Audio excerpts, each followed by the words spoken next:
Hello everyone, I'm Manu Kumar Nayak, lecturer in mechanical engineering from government polytechnic Hairagarh. आज के इस video में हम अप्रैल मई 2022 CH-C2 diploma examination end semester examination नीटर स्कीम का जो सेकेंड सेमेस्टर का क्वेश्चन पेपर था, कोर्स अप्लाइड मैकेनिक्स, है ना।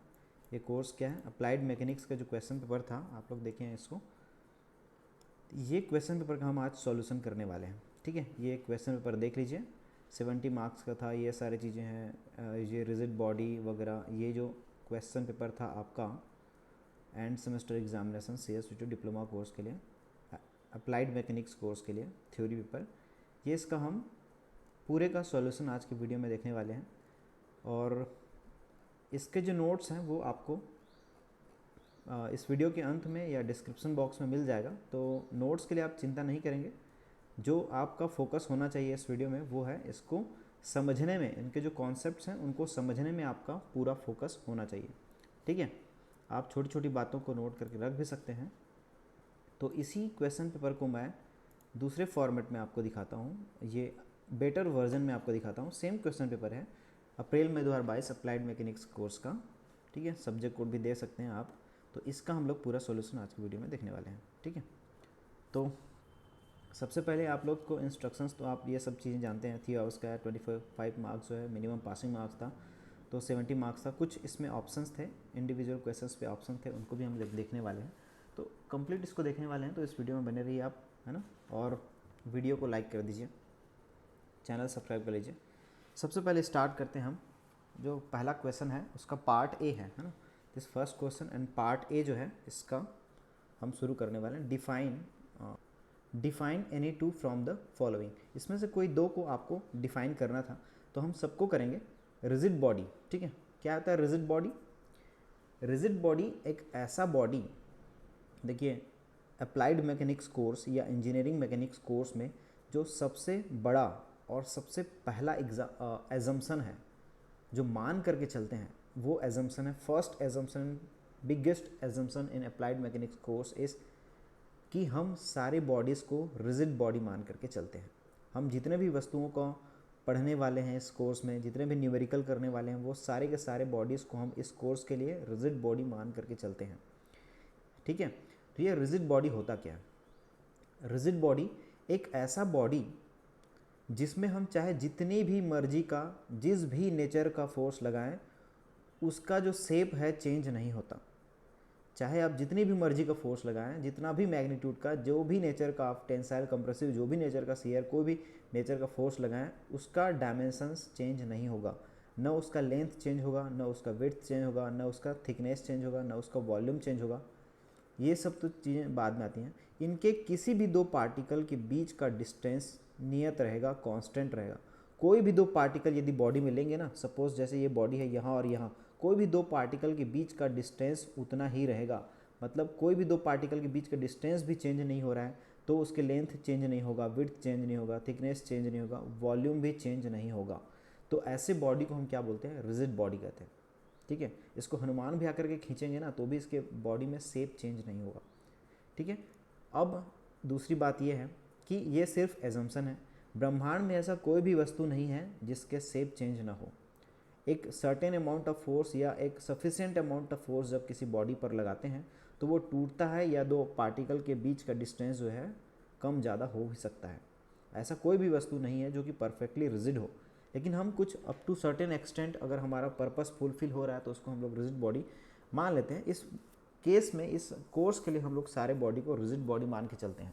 और जो रिजिड बॉडी होते हैं उनमें हमको इंटरनल जो इफ़ेक्ट्स आते हैं, जैसे कि इंटरनल इफेक्ट मतलब टेंशन, स्ट्रेस, है ना, स्ट्रेन, ये सारे चीज़ों की हम लोग बात नहीं करते क्योंकि इनमें इंटरनल चेंजेस नहीं आ सकते।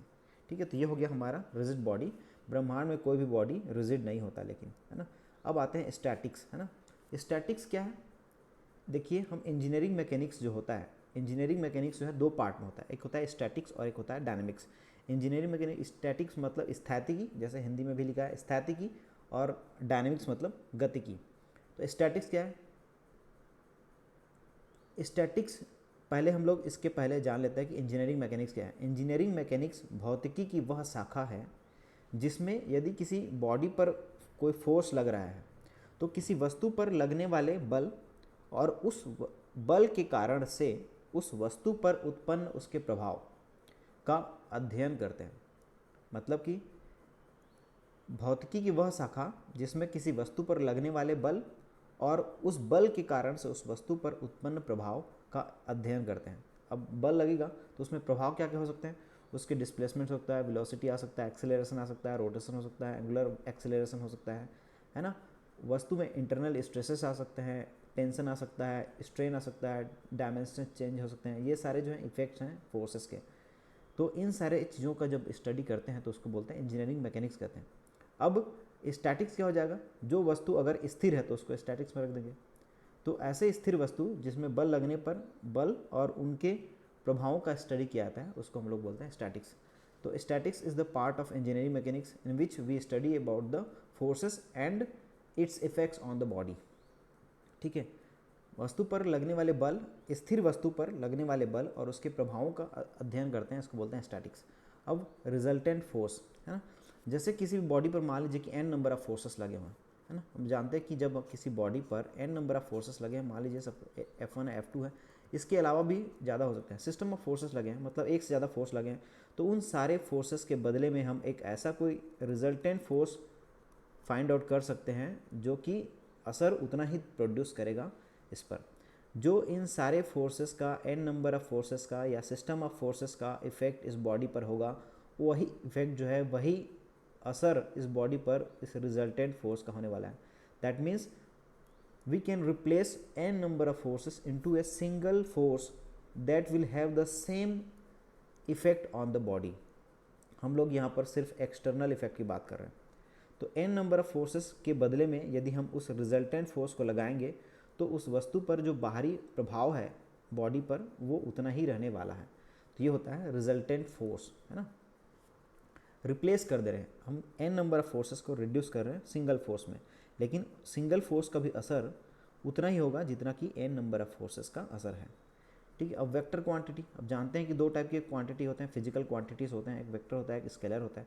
तो वेक्टर क्वांटिटीज़ वे भौतिक राशियाँ हैं जिसमें किसी ऑब्जेक्ट को कंप्लीटली डिफाइन करने के लिए उसमें एक तो मैग्नीट्यूड की आवश्यकता होती है और एक डायरेक्शन की आवश्यकता होती है, जैसे कि फोर्स, वेलोसिटी, एक्सेलरेशन, मोमेंटम, है ना।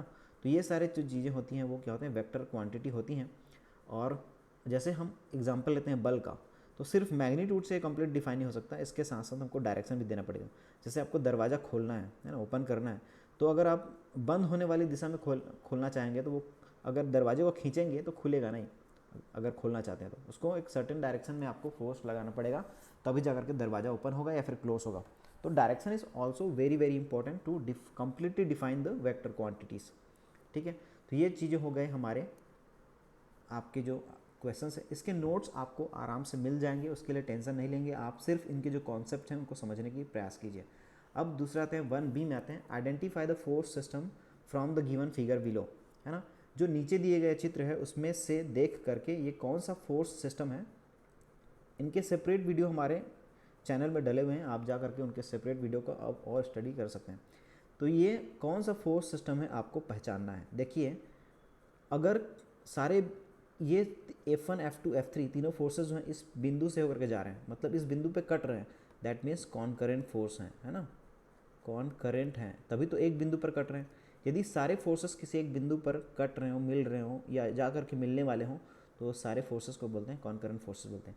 और ये सारे जो हैं, अगर मैं इसको, ये जो टॉप सरफेस है ना, इसको मैं, ये टॉप जो सरफेस है इसको मैं एक्स लेता हूँ इधर और इधर वाई लेता हूँ मैं, तो ये एक्स वाई प्लेन पर हैं, सारे के सारे एक्स वाई प्लेन पर हैं, मतलब एक प्लेन पर है, सिंगल प्लेन पर है, तो क्या हो जाएगा, को प्लेनर हो जाएगा। अब देख लीजिए आंसर कौन सा आ रहा है, को प्लेनर है, कॉनकरेंट है।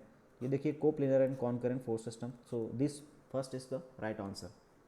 2 नंबर का था ये। ठीक है, अब देखते हैं 1 का C, 2 forces of 20 newton and 30 newton are acting at an angle of 30 degree from each other. 2 force हैं, 2 बल हैं 20 न्यूटन और 30 न्यूटन का, जो कि एक दूसरे से 30 डिग्री के कोण पर कार्य कर रहे हैं। तो आपको जो है इसमें से आइडेंटिफाई द फोर्स सिस्टम कौन सा होगा वो आइडेंटिफाई करना है, और magnitude of the resultant force निकालना है, और उसकी डायरेक्शन निकालनी है। Direction from 20 newton force, very very important, आपको ध्यान देना है। ठीक है, तो मैं क्या करता हूँ, एक ऑब्जेक्ट लेता हूँ ठीक है, ये ऑब्जेक्ट हो गया। अब इसमें एक फोर्स लगा है 20 न्यूटन कर देते हैं इसको, और यहाँ पर एक फोर्स लगा है जो कि है 30 न्यूटन। हाँ, इन दोनों के बीच का एंगल बोला है 30 डिग्री। ओके, 30 डिग्री है। अब क्या बोला है कि आपको जो रिजल्टेंट है, मान लेते हैं कि रिजल्टेंट का जो रिजल्टेंट फोर्स को मैं यहाँ कहीं आ गया, ये रिजल्टेंट फोर्स जो है ना, इसको मैं आर लिख देता हूँ। और ये जो एंगल होगा, एंगल को बोला है आपको कहाँ से लेने के लिए बोला है, यहाँ से लेने बोला है। ये 30 डिग्री का एंगल है जी। हाँ, ये 30 डिग्री का एंगल है। ठीक है, तो हम जानते हैं कि रिजल्टेंट फोर्स का फॉर्मूला क्या होता है हमारे पास। पहले तो आपको आइडेंटिफाई करना है फोर्स सिस्टम क्या है। देखिए, जब यहाँ पर सिर्फ दो फोर्स हैं 20 न्यूटन एंड 30 न्यूटन, दो फोर्सेस या तो पैरेलल हो सकते हैं या फिर कॉन्करेंट होंगे। जो दो फोर्सेस यदि पैरेलल हैं तो कॉन्करेंट नहीं होंगे, अदरवाइज कोई भी एंगल पर हैं तो वो हमेशा कॉन्करेंट फोर्स सिस्टम होगा। तो इसका हो गया, ये क्या होगा, ये दोनों पैरेलल हैं क्या, नहीं है, तो क्या होंगे, कॉन्करेंट होंगे, क्योंकि कहीं ना कहीं आपस में जाकर के दोनों फोर्सेस मिलेंगे। अगर यहाँ पर नहीं भी मिल रहे हैं, कहीं पे भी मिल रहे हैं, तो कहीं ना कहीं तो जाकर के मिलेंगे। दैट मीन्स ये कॉन्करेंट फोर्सेस ही होंगे। तो दो फोर्स या तो पैरेलल होंगे या कॉन्करेंट होंगे। तो पहला आपका आंसर हो गया कॉन्करेंट फोर्स सिस्टम या फोर्सेस, कॉन्करेंट फोर्सेस या कॉन्करेंट फोर्स सिस्टम कह सकते हैं। मैग्नीट्यूड निकालना है रिजल्टेंट का, आपको फॉर्मूला याद होना चाहिए। रिजल्टेंट का क्या होता है formula, resultant equal to √f1 का स्क्वायर प्लस f2 का square plus 2f1 f2 cos theta होता है, जहाँ पर थीटा जो है f1 दोनों फोर्सेस के बीच का डिस्टेंस एंगल होता है। तो यहाँ पर थीटा कितना है, ये दोनों फोर्सेस के बीच का एंगल कितना है, 30 डिग्री है। f1 हमेशा उसको लेना है जहाँ से हमको ये अल्फ़ा मेज़र करना है, तो ये हो जाएगा f2। ध्यान रखिएगा, फार्मूला हमको क्या लेना है, अल्फ़ा जिस फोर्स और रिजल्टेंट के बीच में रहा है उसको f1 लेना है। तो यहाँ पर यदि मैं रखने जाऊँ, है ना, यहाँ पर यदि मैं रखने जाऊँ तो क्या होगा, R इक्वल टू हमारा R इक्वल टू क्या हो जाएगा हमारा, √f1 मतलब कि f1 20 का स्क्वायर प्लस 30 का square plus 2 into 20 into 30 into cos 30। ये यदि मैं रखूँगा तो मेरे पास क्या आएगा आंसर, कैलकुलेटर से कैलकुलेट कर लेते हैं। रिजल्टेंट फोर्स √f1 का स्क्वायर प्लस f2 का square plus 2f1 f2 √f1 का स्क्वायर प्लस f2 का square plus 2f1 f2 cos 45। Calculator से मैं कॉस 30 है, कैलकुलेट करता हूँ तो ये आता है मेरा 48.366। तो ये जो रिजल्टेंट फोर्स है that is coming equal to 48.366 newton आ रहा है। तो ये मैग्नीट्यूड आ गया, रिजल्टेंट फोर्स का मैग्नीट्यूड क्या हो गया, 48.366 न्यूटन आ गया। ठीक है, now alpha, tan alpha equal to हमारे पास फॉर्मूला है, टेन अल्फ़ा इक्वल क्या होता है, f2 sine theta upon f1 plus f2 cos theta. ठीक है, थीटा इक्वल टू 30 रखेंगे, f2 इक्वल टू 30 रखेंगे। तो इसमें यदि रखता हूँ मैं तो क्या आता है मेरा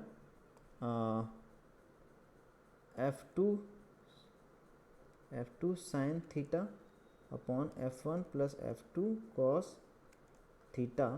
ये आ रहा है आपका 0.36 आ रहा है, क्या आ रहा है 0.326 आ रहा है। तो इसको 10 इन्वर्स कर देते हैं हम अल्फ़ा करने से, तो अल्फ़ा कितना आ जाएगा, जो अल्फ़ा आएगा आपका, ये अल्फ़ा आएगा 10 इन्वर्स क्या करेंगे हम 0.326 करेंगे तो ये आ रहा है 18.06 डिग्री आ रहा है। ठीक है, तो ये आ गया आपका जो डायरेक्शन है फ्रॉम 20 न्यूटन फोर्स जो है ये 18.06 डिग्री आएगा।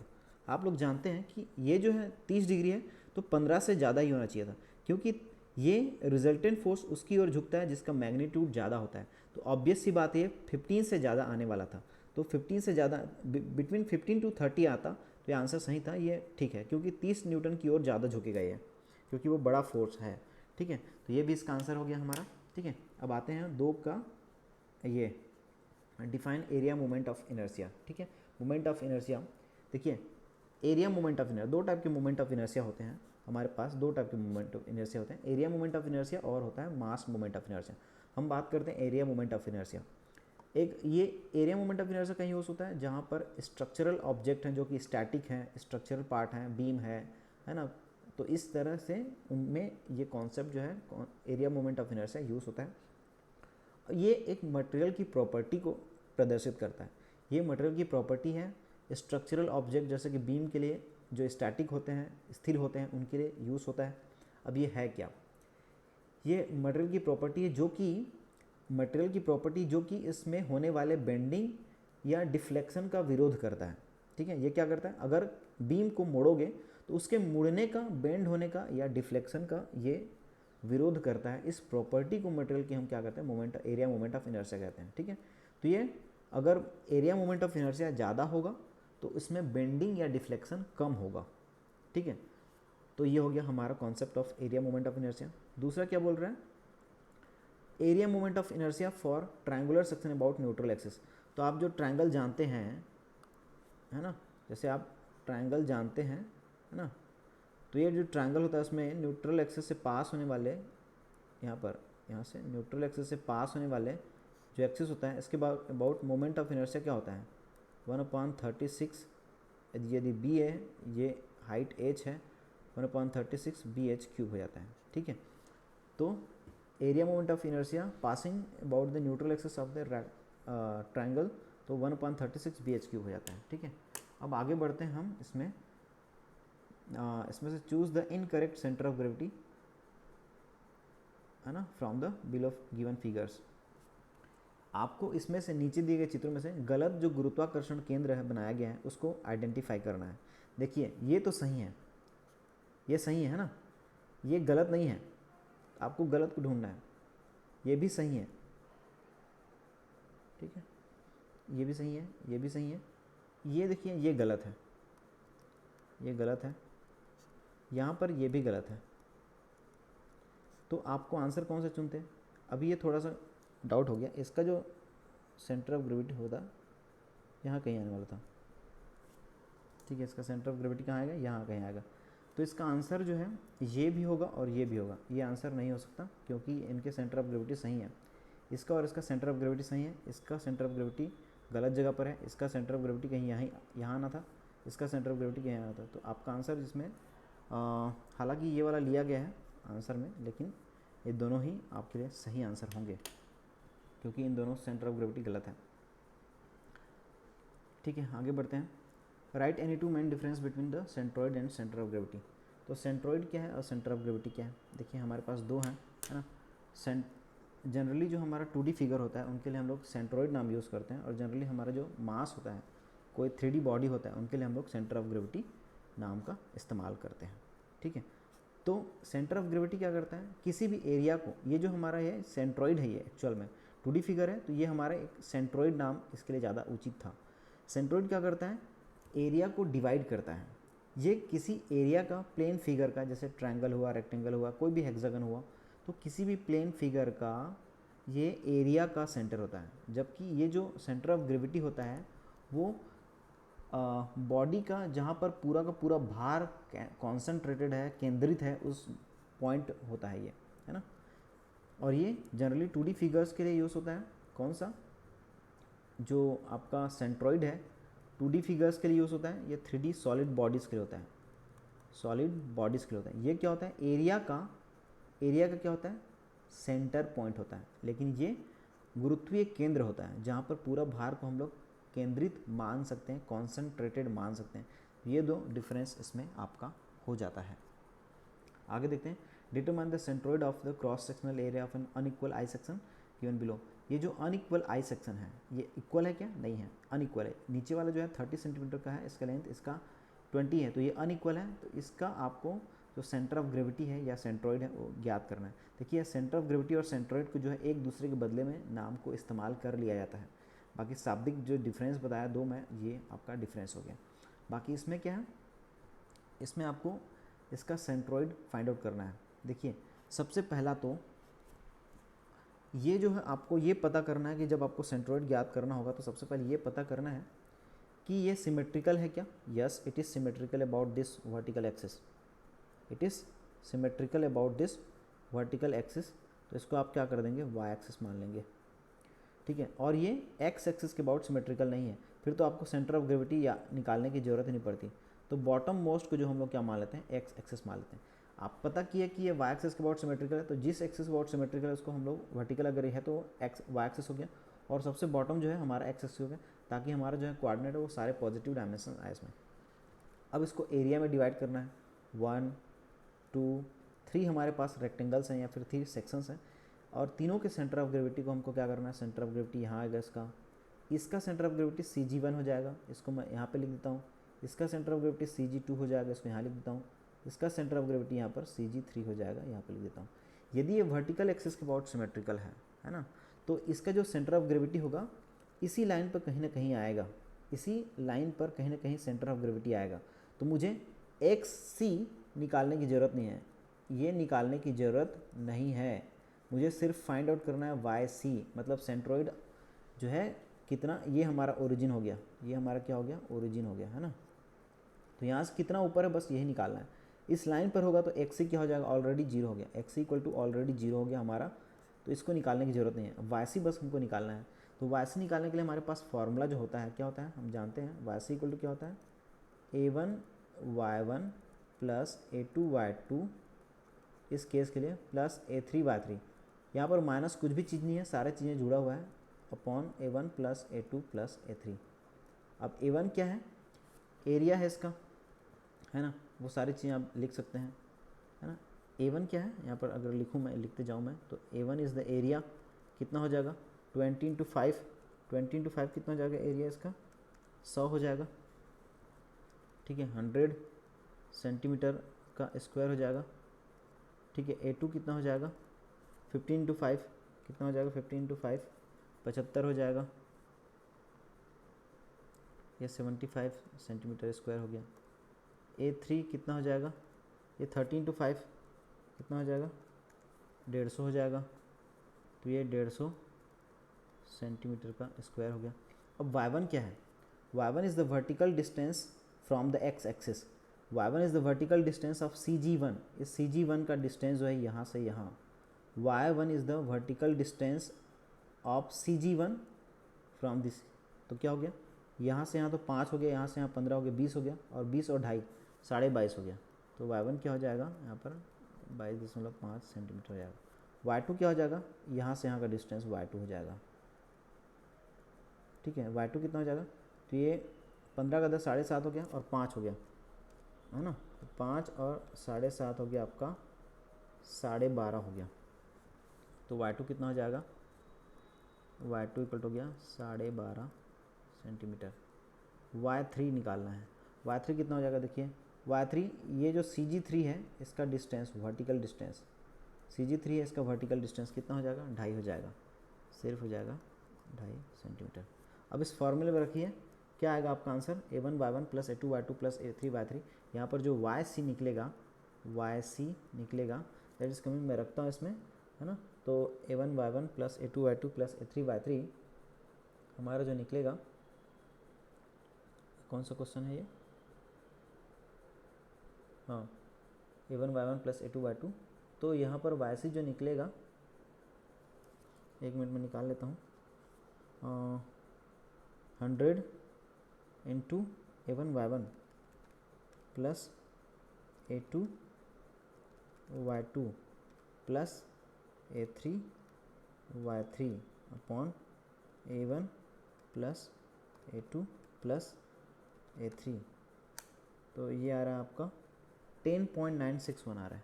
तो YC जो आ रहा है आपका 10.961 सेंटीमीटर आया, हो गया, है ना, यही तो निकालना था अपने को।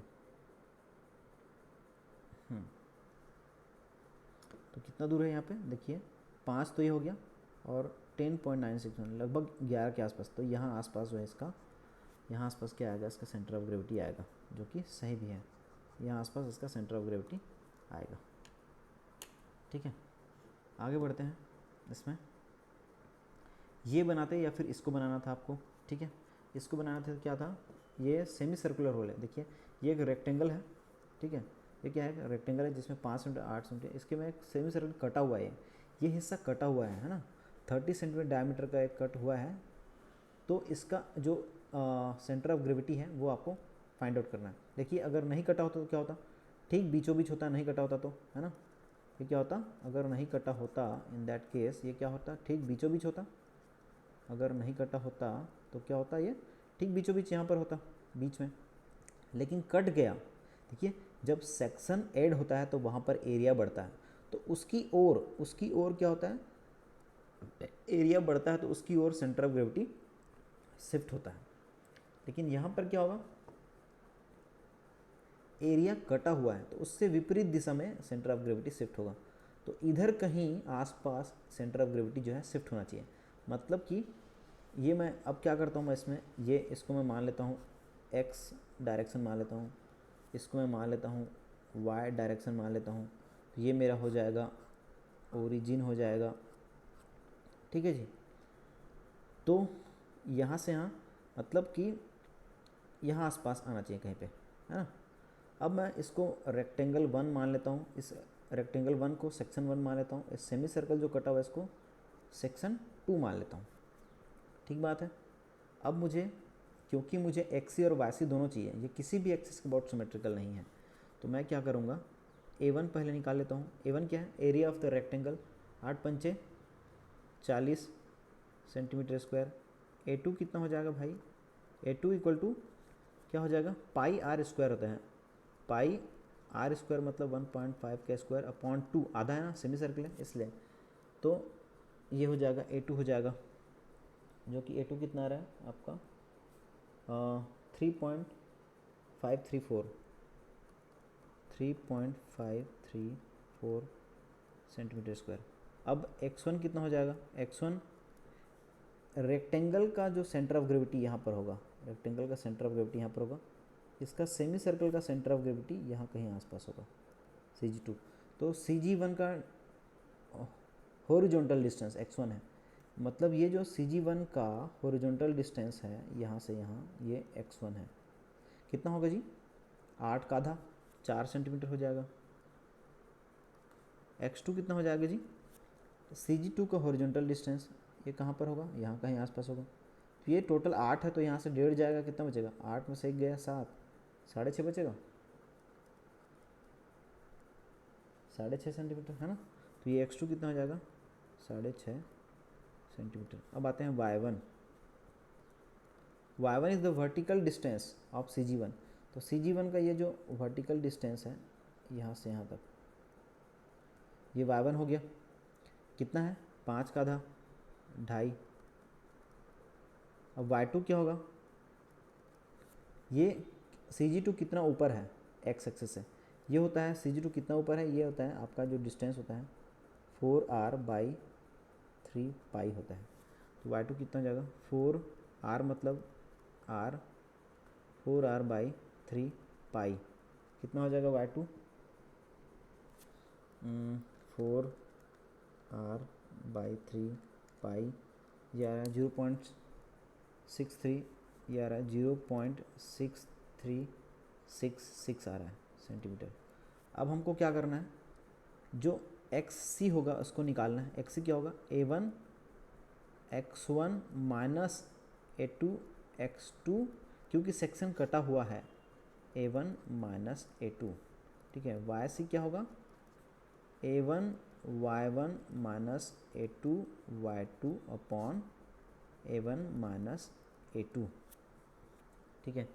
ऐसे करने से आपका कितना आएगा, ये आंसर आना चाहिए। A1 कितना है, 40 है। A1 x1 कितना है, 4 है, माइनस A2 कितना है, 3.534 A2, x2 कितना है, 6.5 अपॉन A1 40 माइनस A2 3.534।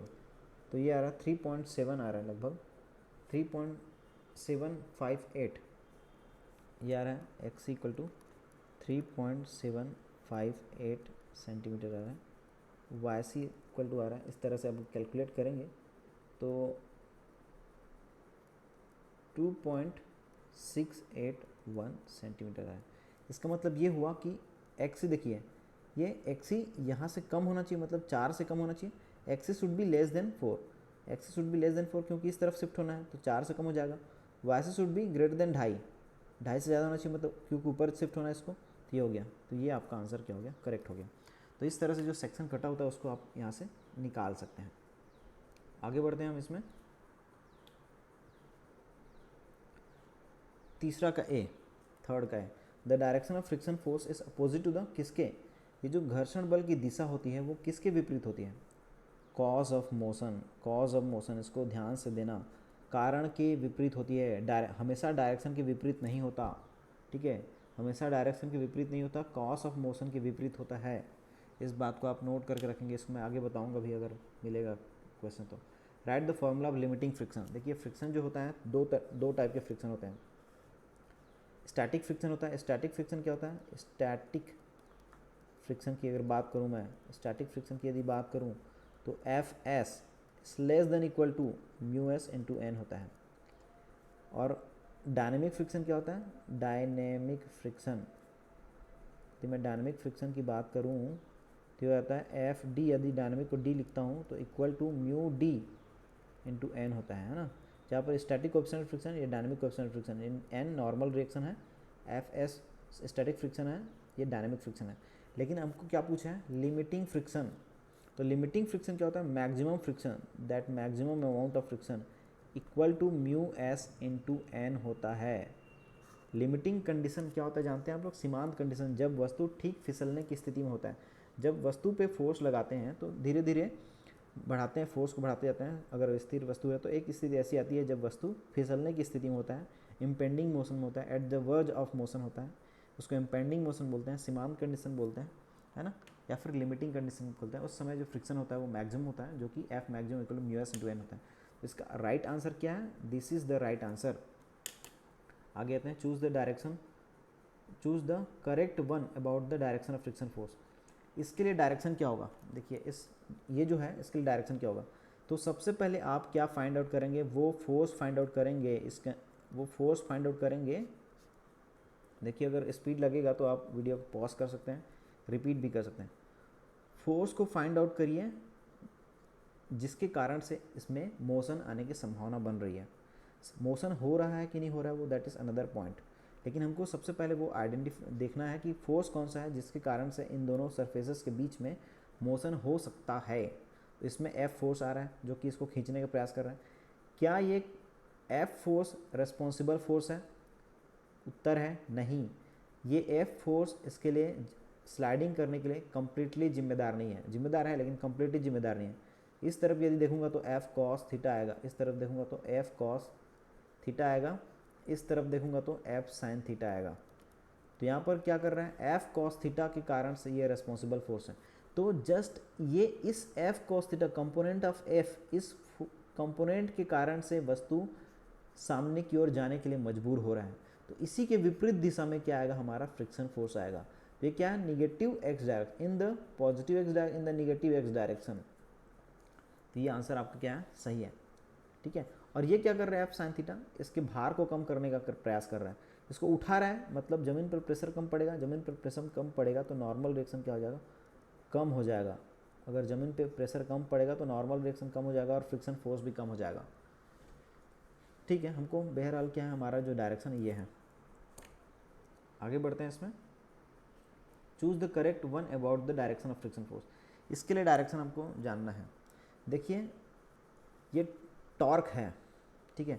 अगर मैं एक गाड़ी बनाता हूँ, 4 चक्का गाड़ी बनाता हूँ, 4 पहिया गाड़ी बनाता हूँ, वाहन बनाता हूँ मैं, इसमें से इसको मैं इधर फ्रंट लेता हूँ और ये इधर मैं रियर लेता हूँ, ठीक है। ऐसा कुछ है इसमें, ठीक है। तो ये जो रियर व्हील है, मान लीजिए इसमें इस तरफ टॉर्क लग रहा है, ठीक है। पावर हम दिए इंजन से पावर दिए तो क्या हुआ, ये टॉर्क प्रोड्यूस कर रहा है चक्के पे।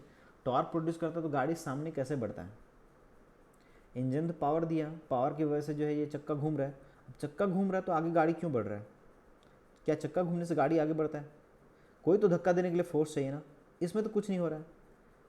फ्रिक्शन फोर्स इसमें इस दिशा में लगता है, इसीलिए गाड़ी का चक्का, पीछे वाला चक्का जो है, considering that this is a rear wheel drive, है ना, ये रियर व्हील ड्राइव हम लोग मान के चलते हैं, ठीक है जी। तो ये क्या हो जाएगा, हमारा गाड़ी का पहिया फ्रिक्शन की वजह से सामने बढ़ेगा, जिसके वजह से ये आगे बढ़ रहा है, इसलिए ये आगे बढ़ेगा। तो इसमें फ्रिक्शन का डायरेक्शन इस तरह होगा, मतलब कि फ्रिक्शन फोर्स इस तरह से डेवलप होगा जो कि इसके जो जिसके कारण से मोशन उत्पन्न हुआ उसको ख़त्म करने का प्रयास करें। देखिए यदि ये जो है इसको क्लॉकवाइज डायरेक्शन में घुमाने की कोशिश कर रहा है, ये क्लॉकवाइज डायरेक्शन में घुमाने की कोशिश कर रहा है, ये टॉर्क, तो फ्रिक्शन फोर्स इस तरह से डेवलप होगा कि ये इसको एंटी क्लॉकवाइज घुमाने की कोशिश करें। देखिए अगर ये फ्रिक्शन फोर्स इस दिशा में होगा तो ही ये एंटी क्लॉकवाइज घुमा सकता है। इसमें देखिए इसमें ये एंटी क्लॉकवाइज घुमा रहा है, इसमें पावर एंटी क्लॉकवाइज घुमा रहा है, तो इसमें ये क्लॉकवाइज घुमाएगा। तो इस तरह से ये positive x direction, in the positive x direction, this is the right answer. समझ में आया?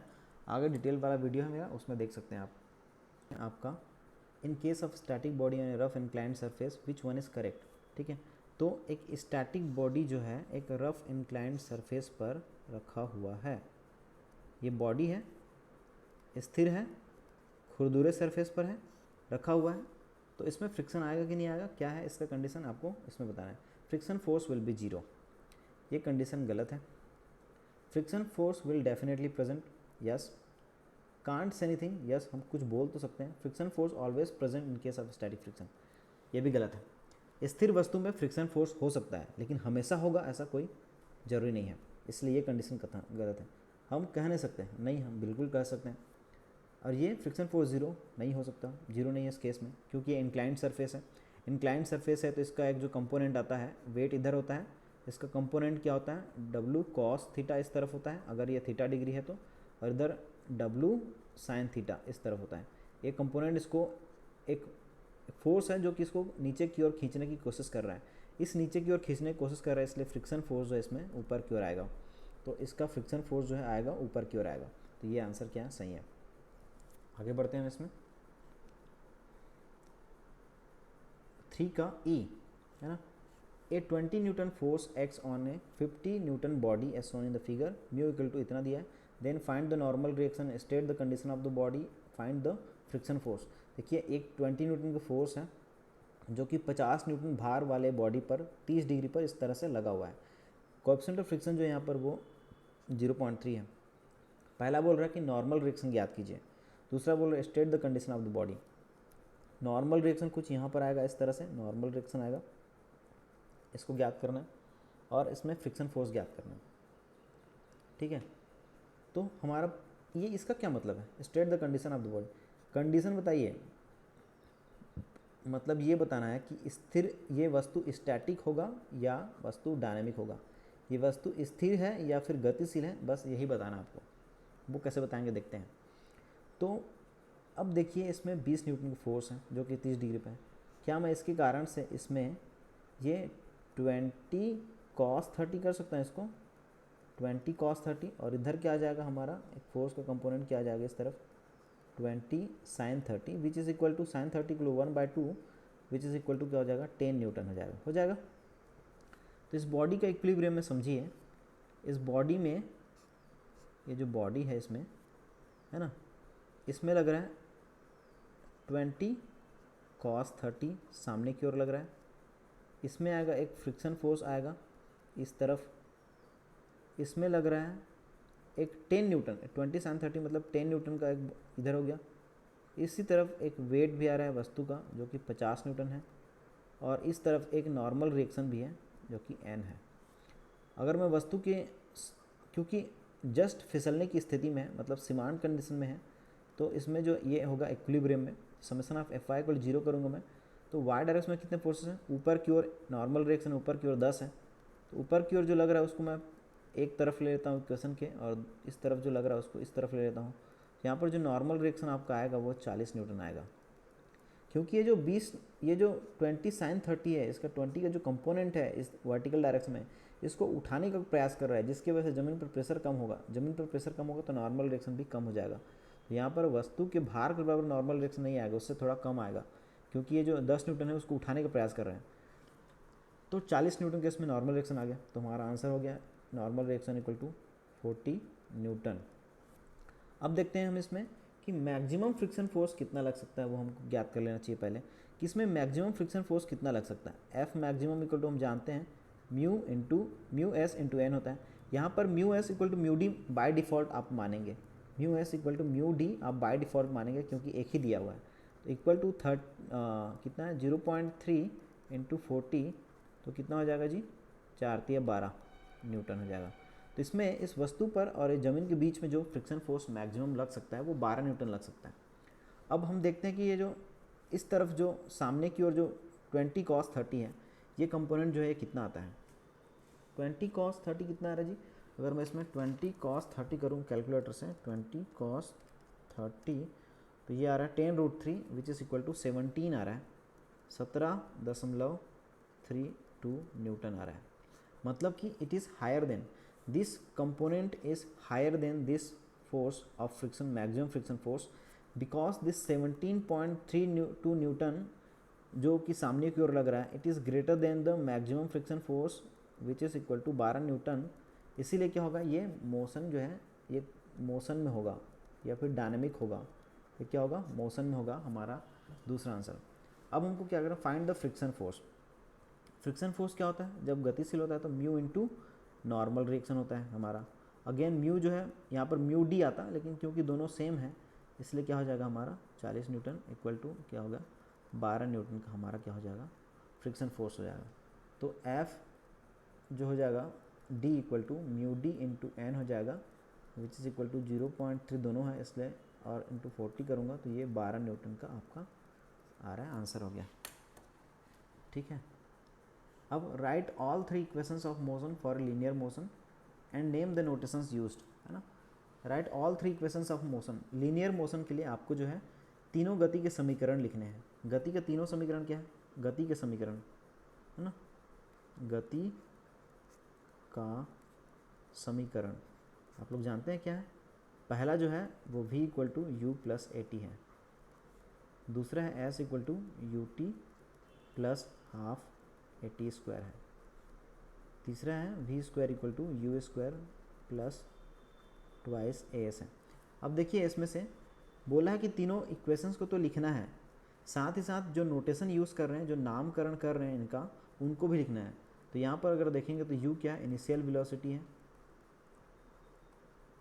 u equal to initial velocity, v क्या है, फाइनल वेलोसिटी है, फाइनल वेलोसिटी, a क्या है, एक्सेलरेशन है, एक्सेलरेशन है, t क्या है, टाइम है, और s क्या है यहाँ पर डिस्प्लेसमेंट को रिप्रेजेंट कर रहा है। ठीक है जी, तो ये हो गया आपका क्या, हाँ ये हो गया। अब आगे बढ़ते हैं हम, establish relationship between linear velocity and angular velocity. तो जो रेखीय वेग और कोणीय वेग है v और ओमेगा, इसके बीच में आपको क्या करना है, रिलेशनशिप इस्टेब्लिश करना है। इसके लिए मैं एक तो डायग्राम इंसर्ट करता हूँ। तो ये है, देखिए ये हमारा है एक मान लेते हैं कि कोई एक पार्टिकल है जो कि इसमें स्टार्टिंग में at time t equal to 0 इस ए पॉइंट पर था और वो यहाँ पर चला जाता है after some time, after time interval of time t equal to, ये रेडियस r है, तो s डिस्प्लेसमेंट, ये डिस्टेंस जो होता है वो d है, डिस्प्लेसमेंट क्या s है, और ये ओरिजिन है, थीटा एंगल से घूम जाता है, रेडियस इसका r है। तो हम क्या कर सकते हैं इसके लिए कि मैं एक इमेजिनरी छोटू सा ये जो है हिस्सा इसमें से कंसिडर करता हूँ, वेरी स्मॉल हिस्सा करता हूँ, जिसके लिए मैं इसको मान लेता हूँ x मान लेता हूँ, dx मान लेता हूँ, इसके डिस्टेंस जो कवर कर रहा है इसमें, और जो डिस्प्लेसमेंट है वो यहाँ पर देखिए अगर छोटा सा हिस्सा मैं कवर करूँगा तो इसके लिए ये dx हो जाएगा और ये ds हो जाएगा। क्योंकि बहुत छोटा सा हिस्सा है इसलिए मैं इसके जो डिस्टेंस है ये वाला, इसको मैं डिस्प्लेसमेंट और ये दोनों को बराबर मान के चलता हूँ। ठीक है, तो इस dx इक्वल टू क्या हो जाएगा, ds हो जाएगा, dx इक्वल टू ds। आप जानते हैं कोण बराबर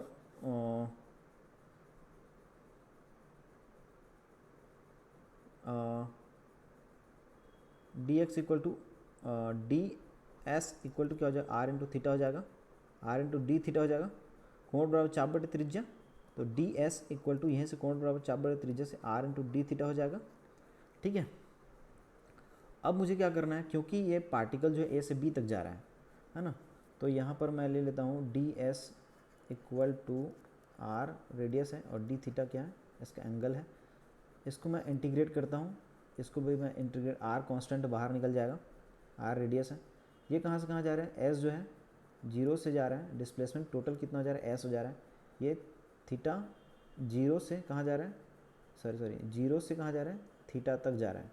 ठीक है, तो ये क्या हो जाएगा हमारा विथ रेस्पेक्ट टू, अगर इसको टाइम से अगर करता हूँ, विथ रेस्पेक्ट टू टाइम यदि मैं इसको इंटीग्रेट करूँ तो क्या हो जाएगा, ये s बाई टी फाइनल आएगा और ये r हो जाएगा, इसमें से ये हो जाएगा ओमेगा थीटा अपॉन ये हो जाएगा टाइम हो जाएगा। फिर बाद में भी टाइम से कर सकते हैं आप इसमें। तो ये होता है आपका वेलोसिटी हो जाएगा और ये रेडियस हो जाएगा और ये ओमेगा हो जाएगा। एंगुलर डिस्प्लेसमेंट, ये एंगुलर डिस्प्लेसमेंट है, एंगुलर डिस्प्लेसमेंट बाय टाइम क्या होता है, एंगुलर वेलोसिटी होता है, ओमेगा होता है। डिस्प्लेसमेंट बाय टाइम क्या होता है, वेलोसिटी होता है। तो इस तरह से आप क्या कर सकते हैं, एक स्मॉल एरिया लेंगे, इस पर डिस्प्लेसमेंट और डिस्टेंस जो होगा, आर्क होगा, वो बराबर मान के चलेंगे, d s equal to d r d theta करेंगे, ये हो जाएगा। इसको बाद में करिए, इंटीग्रेट कर दीजिए, क्या बचेगा, डी एस बचेगा, इसको इंटीग्रेट कर दीजिए, आर बचेगा, डी थीटा बचेगा, टी से डिवाइड कर दीजिए, तो ये v equal to r omega हो जाएगा। तो this is the relation between the ये, तो v इक्वल टू क्या होता है आपका आर ओमेगा हो जाता है आपका फाइनल। ठीक है, आगे बढ़ते हैं इसमें। A particle moves in a straight line, देखिए a particle moves in a straight line whose equation of motion is given by क्या, दिस इक्वेशन से ये दिया जाता है, where S in metre, S metre में है, टी सेकेंड में है, find the distance travel by particle in 5 second. देखिए डिस्प्लेसमेंट, तो 5 सेकंड बाद जो डिस्टेंस कवर किया जाएगा कैलकुलेट करना है, वेलोसिटी 5 सेकंड के बाद क्या वेलोसिटी बनेगा, कौन से टाइम पर वेलोसिटी 0 हो जाएगा, 5 सेकंड बाद इसका एक्सेलरेशन क्या होगा, कौन से एक्सेलरेशन पर वेलोसिटी 0 हो जाएगा, ये 5 चीज़ें कैलकुलेट करना है, 5 नंबर का है। तो देखते हैं यहाँ पर डिस्प्लेसमेंट का फॉर्मूला दिया है भाई, T cube minus 3t square plus 1। Velocity चाहिए तो क्या होता है, D S by d T. तो यदि मैं डिफ्रेंशिएट करता हूँ इसको तो 3t स्क्वायर माइनस 6t बनेगा। Acceleration equal to d v by d T equal to हो जाएगा 6t माइनस 6। देखिए ये न तो कांस्टेंट वेलोसिटी है, न ही कांस्टेंट एक्सेलरेशन है, न ही ये जो गति हो रहा है, न ये कांस्टेंट एक्सेलरेशन वाला भी नहीं है, कांस्टेंट वेलोसिटी वाला भी नहीं है ना। इसमें एक्सेलरेशन भी चेंज हो रहा है with respect to time, velocity भी चेंज हो रहा है विथ रेस्पेक्ट टू टाइम। ठीक है, तो ये हो गया आपका पहला हमारा distance travel by particle in 5 second. 5 second बाद कितना डिस्टेंस होगा, ये कैलकुलेट करने के लिए s equal to t equal to क्या कर देंगे, 5 रख देंगे, 5 का क्यूब माइनस 3 इंटू 5 का स्क्वायर प्लस 1 कितना हो जाएगा जी, ये 5 25 25 5 125 माइनस हो जाएगा 3 इंटू 25 50 हो जाएगा प्लस 1 51 हो गया। तो ये जो टोटल जो ये कर रहा है वो 51 मीटर डिस्टेंस ट्रेवल कर रहा है 5 सेकंड में। तो ये जो वस्तु है वो 5 सेकंड में 51 मीटर डिस्टेंस ट्रेवल कर रहा है, क्योंकि ये एस जो है मीटर में है। ठीक है, velocity of the particle after 5 second, 5 second बाद इसकी वेलोसिटी क्या हो जाएगी। इसी तरह से वेलोसिटी क्या कर देंगे हम लोग, वेलोसिटी का इक्वेशन तो हम निकाल चुके हैं, 5 सेकंड बाद 3 into 5 square minus 6 into T कितना हो जाएगा, 3 इंटू 25 कितना हो जाएगा, 5 5 25 हो जाएगा, तो ये हो जाएगा 75 हो गया, और 6 5 30 हो गया, तो ये 45 हो गया। तो ये हो जाएगा आपका 45 मीटर पर सेकेंड हो गया। Find the time eight which velocity become 0, कौन सा ऐसा टाइम है जहाँ पर वेलोसिटी 0 हो रहा है। तो यहाँ पर जो है इस इक्वेशन से देख लीजिए कौन सा टाइम पे 0 हो रहा है, तो ये इक्वल टू क्या कर दिए, 0 कर दीजिए, इक्वेट कर दीजिए। एक तो टाइम t इक्वल टू 0 पर 0 है वेलोसिटी, है ना, तो यहाँ पर क्या हो जाएगा 3t माइनस 6 इक्वल टू 0 हो जाएगा, मतलब t माइनस 2 इक्वल टू 0 हो जाएगा, मतलब t इक्वल टू 2 पर भी 2 सेकंड पर भी यहाँ पर वेलोसिटी 0 है। तो t इक्वल टू 2 सेकंड और 0 सेकंड पर, है ना, तो यहाँ पर वेलोसिटी कितने हैं, at t equal to 0 and t equal to 2 second. यहाँ पर वेलोसिटी क्या है आपका, दोनों स्थिति में 0 है, ठीक है। हाँ, और एक्सेलरेशन आफ्टर 5 सेकेंड, 5 सेकेंड बाद एक्सेलरेशन क्या हो जाएगा, a equal to 6t minus 6, तो ये क्या हो जाएगा 6 पंचे 30 माइनस 6 24 हो जाएगा मीटर पर स्क्वायर सेकेंड, ठीक है। टाइम एट विच एक्सेलरेशन बिकम 0, कौन से समय पे एक्सेलरेशन 0 हो जाएगा, तो आप इक्वेट कीजिए इसको, 6t माइनस 6 इक्वल टू 0 कर दीजिए, तो क्या हो जाएगा 6t इक्वल टू 6 हो जाएगा, तो t इक्वल टू 1 हो जाएगा। तो at t equal to 1 second इसका एक्सेलरेशन क्या हो जाएगा, 0 हो जा रहा है। तो इस तरह से आप जो है इसके न्यूमेरिकल सॉल्व कर सकते थे, 5 नंबर मिल जाता। और बोल रहे हैं इसमें, या फिर इसको बनाते या फिर इसको बनाते, for a period of 6 second flywheel increases its speed from 480 rpm to 1920 rpm if the angular acceleration is uniform then calculate बोल रहे हैं। तो एक फ्लाइव्हील है जिसका स्पीड जो है 480 था शुरू में, और जो कि बाद में 6 सेकंड बाद जो है 1920 rpm हो जाता है। इसका एंगुलर एक्सेलरेशन कांस्टेंट मान के चल रहे हैं, तो इसमें दो चीज़ें ज्ञात करना है, एंगुलर एक्सेलरेशन ज्ञात करना है और दूसरा number of revolutions made for this period. कितना एंगुलर एक्सेलरेशन है, अल्फ़ा का मान कितना होगा, इसमें क्या है ये पूछ रहा है आपको कि अल्फ़ा कितना होगा, ये पूछ रहा है। इसमें नंबर ऑफ रिवोल्यूशंस कितने बार ये वस्तु जो है 6 सेकंड में घूम जाएगा, ये पूछ रहा है दूसरा चीज़, ठीक है। तो हमारे पास यदि मैं इसको देखूं तो मेरे पास क्या हो जाएगा, आरपीएम में है ये, है ना, तो आरपीएम में है, तो मैं क्या, मेरे पास आप ये फॉर्मूला जानते हैं कि ओमेगा इक्वल टू 2πn/60, है ना, ये फॉर्मूला तो जानते ही हैं आप लोग। तो मैं क्या इसको टाइम, तो ओमेगा नॉट निकाल सकता हूँ क्या मैं इसमें से, 2π, ओमेगा नॉट क्या है, स्टार्टिंग वेलोसिटी, तो स्टार्टिंग वेलोसिटी 480 आरपीएम है, अपॉन 60 कर दूंगा इसमें, तो ये कितना आएगा जी, हमारे पास आएगा 16π आएगा ये, ठीक है। ओमेगा फाइनल वेलोसिटी, तो 2πn मतलब कि 1920 अपॉन 60 करूँगा तो कितना आएगा, ओमेगा इक्वल टू 64π आएगा, तो ये हो जाएगा 64π हो गया, ठीक है। टाइम कितना है जी यहाँ पे हमारे पास 6 सेकेंड है, ठीक है। तो हमको निकालना अल्फ़ा, तो आप जानते हैं क्या कि अल्फ़ा इक्वल टू होता है omega minus omega naught upon time, कितना आ जाएगा 64π माइनस 16π अपॉन क्या आ जाएगा, टाइम पीरियड 6 है, कितना आ जाएगा 8π आएगा, ये आंसर जो 8π रेडियन पर स्क्वायर सेकेंड, रेडियन पर स्क्वायर सेकेंड हो जाएगा। तो अल्फ़ा का मान आ गया, हमारा अल्फ़ा क्या आ रहा है, अल्फ़ा इक्वल टू 8π रेडियन पर स्क्वायर सेकेंड आ गया।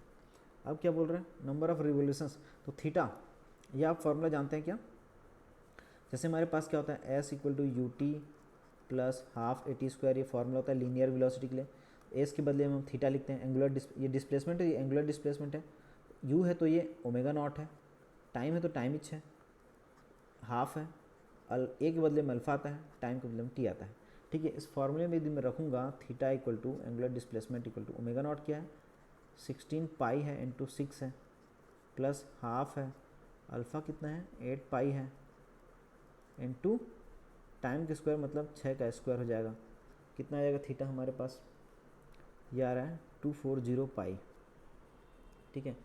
तो 240π इतना एंगुलर डिस्प्लेसमेंट होता है, तो अगर ये इतने पाई रेडियन से घूमता है तो n कितना आ जाएगा, 2π से डिवाइड कर दीजिए इसको, क्या करेंगे 2π से डिवाइड करेंगे तो कितना हो जा रहा है 120 रिवॉल्यूशंस, क्योंकि 1 रिवॉल्यूशन में 2π एंगल होता है ना, तो 2π एंगल में 1 रिवॉल्यूशन होगा, तो 420π में कितना रिवॉल्यूशंस हो जाएगा 120 रिवॉल्यूशंस हो जाएगा, तो इसका आंसर कितना आ जाएगा 120 रिवॉल्यूशंस इतने बार ये घूम जाएगा, ठीक है। तो ये हो गया आपका आंसर हो गया। Defined energy work power with formula. सबसे पहले एनर्जी क्या होता है, व्हाट इज़ एनर्जी, कोई भी कार्य को करने के लिए हमको एनर्जी की आवश्यकता होता है, बिना एनर्जी के कोई पत्ता नहीं हिल सकता, कोई कार्य नहीं हो सकता, कुछ भी अगर करना है, खाना चबाना है, चलना है, बोलना है, कुछ भी करना है तो हमको एनर्जी की आवश्यकता होती है। एनर्जी क्या होता है? Capacity of doing work. क्या होता है? Capacity of doing work, capacity of doing work, है ना। आप कितना कर सकते हैं, इसमें टाइम का कोई फैक्टर नहीं है, कैपेसिटी कितना हो सकता है वो है आपका एनर्जी है। जैसे कि आप अगर मैं मान लीजिए दीवार में धक्का मार रहा हूँ मैं दीवार में, हालांकि वर्क डन जीरो है लेकिन एनर्जी तो कंज्यूम हो रहा है ना। वर्क एनर्जी अगर कंज्यूम हो तो वर्क डन हो ऐसा कोई कंपलसरी नहीं है। एनर्जी कंज्यूम हो रहा है इसका मतलब कि वर्क डन भी होगा ऐसा कोई कंपलसरी नहीं है। हाँ लेकिन यदि वर्क डन हो रहा है तो एनर्जी उसमें है, ये कंपलसरी है। Work is a form of energy, लेकिन यदि उल्टा बोलूँ energy is a form of work तो गलत स्टेटमेंट हो जाएगा। Work is a form of energy but energy is not a form of work. कार्य जो है ऊर्जा का एक रूप है बट ऊर्जा कार्य का रूप नहीं है। एनर्जी के अंदर में कार्य आता है, कार्य है तो एनर्जी है, लेकिन एनर्जी है तो कार्य है ऐसा कह नहीं सकते। ठीक है, अब वर्क क्या है? वर्क क्या होता है? ये जो force into displacement in the direction of force, force into displacement in the direction of force, force into displacement in the direction of force करना जरूरी है। In the direction of force लिखना जरूरी है। अगर बल की दिशा में विस्थापन नहीं होगा तो वो क्या हो जाएगा? इसको हम लोग वर्क को इस तरह भी कर सकते हैं, F D S cos theta हो जाता है ना, कॉस थीटा ये हो जाता है हमारा, क्या हो जाता है? वर्क हो जाता है। तो वर्क को भी डिफाइन कर सकते हैं इस फॉर्मूले के बेसिस पे। पावर क्या है? Power is the rate of doing work. Power equal to क्या हो जाएगा? वर्क डन बाय टाइम या फिर rate of doing work, rate of doing work, rate of doing work क्या हो जाएगा हमारा? पावर हो जाएगा। इसमें समय का रोल है, कम समय पे जो कार्य करेगा उसका पावर क्या हो जाएगा? ज़्यादा हो जाएगा। तो ये डेफिनेशन हो गया। अब आते हैं state the law of conservation of energy and prove it with the help of diagram. तो law of conservation of energy, ऊर्जा संरक्षण का नियम क्या है कि ऊर्जा को न तो नष्ट किया जा सकता है और न ही उत्पन्न किया जा सकता है, इसका केवल एक रूप से दूसरे रूप में रूपांतरण किया जा सकता है ना। Energy can not be created, can not be destroyed, it can be transformed from one form of energy to another form of energy. ये होता है ऊर्जा संरक्षण का नियम। ठीक है, इसको प्रूफ कैसे करना है? डायग्राम के साथ आपको ये क्या करना है, इसको बताना है। कि मान लेते हैं कि एक ऑब्जेक्ट है यहाँ पर, ठीक है, एक ऑब्जेक्ट है यहाँ पर जिसका जो मास है वो mg है, भार जो है mg है। ठीक है, ये हाइट जो है करीब, ये हाइट h पर यहाँ पर रखा हुआ है। ये डाटम है यहाँ पर, मान लेते हैं ये जो है यहाँ पर धरती माता है, यहाँ पर ये h है हाइट आपका। तो यहाँ पर स्टार्टिंग में ये कुछ भी वेलोसिटी पर नहीं है, स्टार्टिंग में यहाँ पर चुपचाप से रखा हुआ है। तो काइनेटिक एनर्जी क्या हो जाएगा? हाफ mv स्क्वायर से वेलोसिटी जीरो है तो ये हो जाएगा। पोटेंशियल एनर्जी क्या हो जाएगा? mg इंटू h हो जाएगा। तो टोटल एनर्जी क्या हो गया? टोटल एनर्जी को टी लिखता हूँ मैं, तो ये क्या हो जाएगा? mgh हो जाएगा। ये बात तो स्पष्ट है, किसी को दिक्कत नहीं है। मैं सिर्फ इस बॉडी की मैकेनिकल एनर्जी की बात कर रहा हूँ, मतलब सिर्फ काइनेटिक एनर्जी और पोटेंशियल एनर्जी की बात कर रहा हूँ। किस तरह से मैं देखने वाला हूँ कि किस तरह से काइनेटिक एनर्जी किस तरह से पोटेंशियल एनर्जी काइनेटिक एनर्जी में कन्वर्ट होता है, और जो टोटल एनर्जी जो है वो कांस्टेंट रहता है, ये मैं दिखाने वाला हूँ। क्योंकि हमारा ऊर्जा संरक्षण का नियम कहता है कि भले एक रूप से दूसरे रूप में रूपांतरण हो जाएगा ऊर्जा का, लेकिन ऊर्जा न तो नष्ट होगा और न ही उत्पन्न होगा। तो यही मैं आपको दिखाऊंगा कि टोटल एनर्जी कांस्टेंट रहता है। तो यहाँ पर टोटल एनर्जी क्या हो गया? mgh हो गया। मान लेते कि ये जो वस्तु गिर करके आधा, ये जो है यहाँ से y डिस्टेंस नीचे आ गया। ठीक है, y डिस्टेंस नीचे आ गया ये यहाँ से। ठीक है, तो इस कंडीशन में जब y डिस्टेंस नीचे आ जाएगा तो पोटेंशियल एनर्जी कितना हो जाएगा? ये डिस्टेंस जो हो जाएगा वो h माइनस वाई हो जाएगा। तो यहाँ पर पोटेंशियल एनर्जी इक्वल टू हो जाएगा mg, और यहाँ से डाटम से हाइट को लेते हैं हम लोग h माइनस वाई। ये हो गया पोटेंशियल एनर्जी। अब काइनेटिक एनर्जी निकालने के लिए मुझे, क्योंकि काइनेटिक एनर्जी इक्वल टू होता है half m v square, velocity निकालना पड़ेगा मुझे। तो ये इसको मैं स्टार्टिंग कंडीशन रखता हूँ, इसको स्टार्टिंग कंडीशन रखता हूँ, मतलब u इक्वल टू जीरो। इसको फाइनल कंडीशन रखता हूँ यहाँ पर v इक्वल टू कुछ है, v निकालना है तो मुझे v square equal to u square plus twice a s फॉर्मूले से। यहाँ पर एक्सेलरेशन क्या है? वेलोसिटी के बराबर है, तो v square equal to u square, यहाँ पर जीरो है, प्लस ट्वाइस g, और s इक्वल टू कितना हो जाएगा हमारा? कितना डिस्टेंस नीचे उतरा? y डिस्टेंस नीचे उतरा। तो वी स्क्वायर इक्वल टू क्या हो जाएगा, 2GY हो जाएगा। तो काइनेटिक एनर्जी कितना हो जाएगा, half m v square equal to कितना है, 2GY है। तो ये क्या mgy नहीं हो जाएगा, mgy नहीं हो जाएगा। तो टोटल एनर्जी एट, इसको मैं लोकेशन ए मान लेता हूँ, इसको लोकेशन बी मान लेता हूँ, इसको लोकेशन सी मान लेता हूँ। तो टोटल एनर्जी एट बी कितना हो जाएगा, mgy काइनेटिक एनर्जी हो गया प्लस mgh माइनस y हो गया पोटेंशियल एनर्जी। ये काइनेटिक एनर्जी है, पोटेंशियल एनर्जी। टोटल एनर्जी कितना हो जाएगा, mgy कट जाएगा, बचेगा क्या, mgh बचेगा। देखिए टोटल एनर्जी अगेन उतना ही आया, ठीक है। तो टोटल एनर्जी दोनों केस में कितना हो गया, सेम हो गया।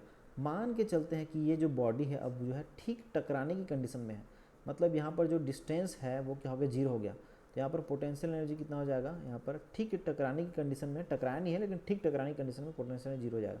काइनेटिक एनर्जी निकालने के लिए मुझे क्या करना पड़ेगा, हाफ एम वी स्क्वायर करना पड़ेगा, जहाँ पर V2 कर देता हूँ, इसको मान लेते हैं V2, यहाँ पर वेलोसिटी V2 हो जाता है। तो मैं स्टार्टिंग कंडीशन में क्या है और फाइनल कंडीशन में क्या है, स्टार्टिंग कंडीशन में क्या है, फाइनल कंडीशन में क्या है। तो V2 का स्क्वायर करने से पहले मुझे यू स्क्वायर प्लस 2G मतलब R, ये कितना टोटल डिस्टेंस तय करेगा, अभी यहाँ से यहाँ एज डिस्टेंस गिर गया है, ये तो इक्वल टू 0 हो जाएगा।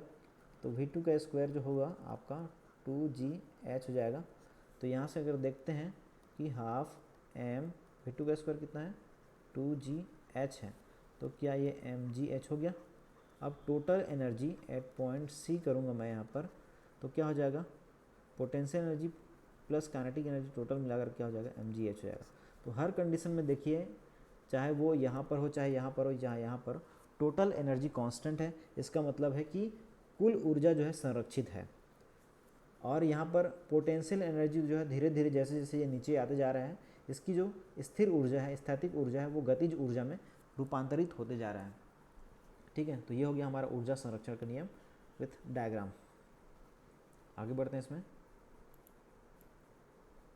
हाँ 5 का C, a force of 50 newton is applied, ठीक है। A force of 50 newton is applied to a 1 meter radius wheel causing it to make 40 rotations in a time period of 8 seconds. Then calculate torque exerted on a wheel, average power exerted by torque and work done by the torque, ठीक है। एक wheel है जिसमें 1 metre का radius है, 1 metre का radius है, तो उसमें क्या हो रहा है आपका, हाँ ए फोर्स ऑफ 50 न्यूटन, तो कितना लग रहा है फोर्स, यहाँ पर लग रहा है 50 न्यूटन का फोर्स लगा हुआ है, तो यहाँ पर 50 न्यूटन का फोर्स लगा हुआ है।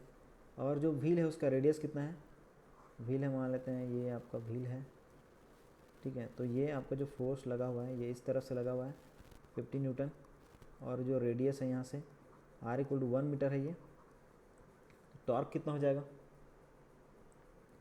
टॉर्क इक्वल तो हो गया force into radius equal to 50 into 1 equal to 50 newton metre.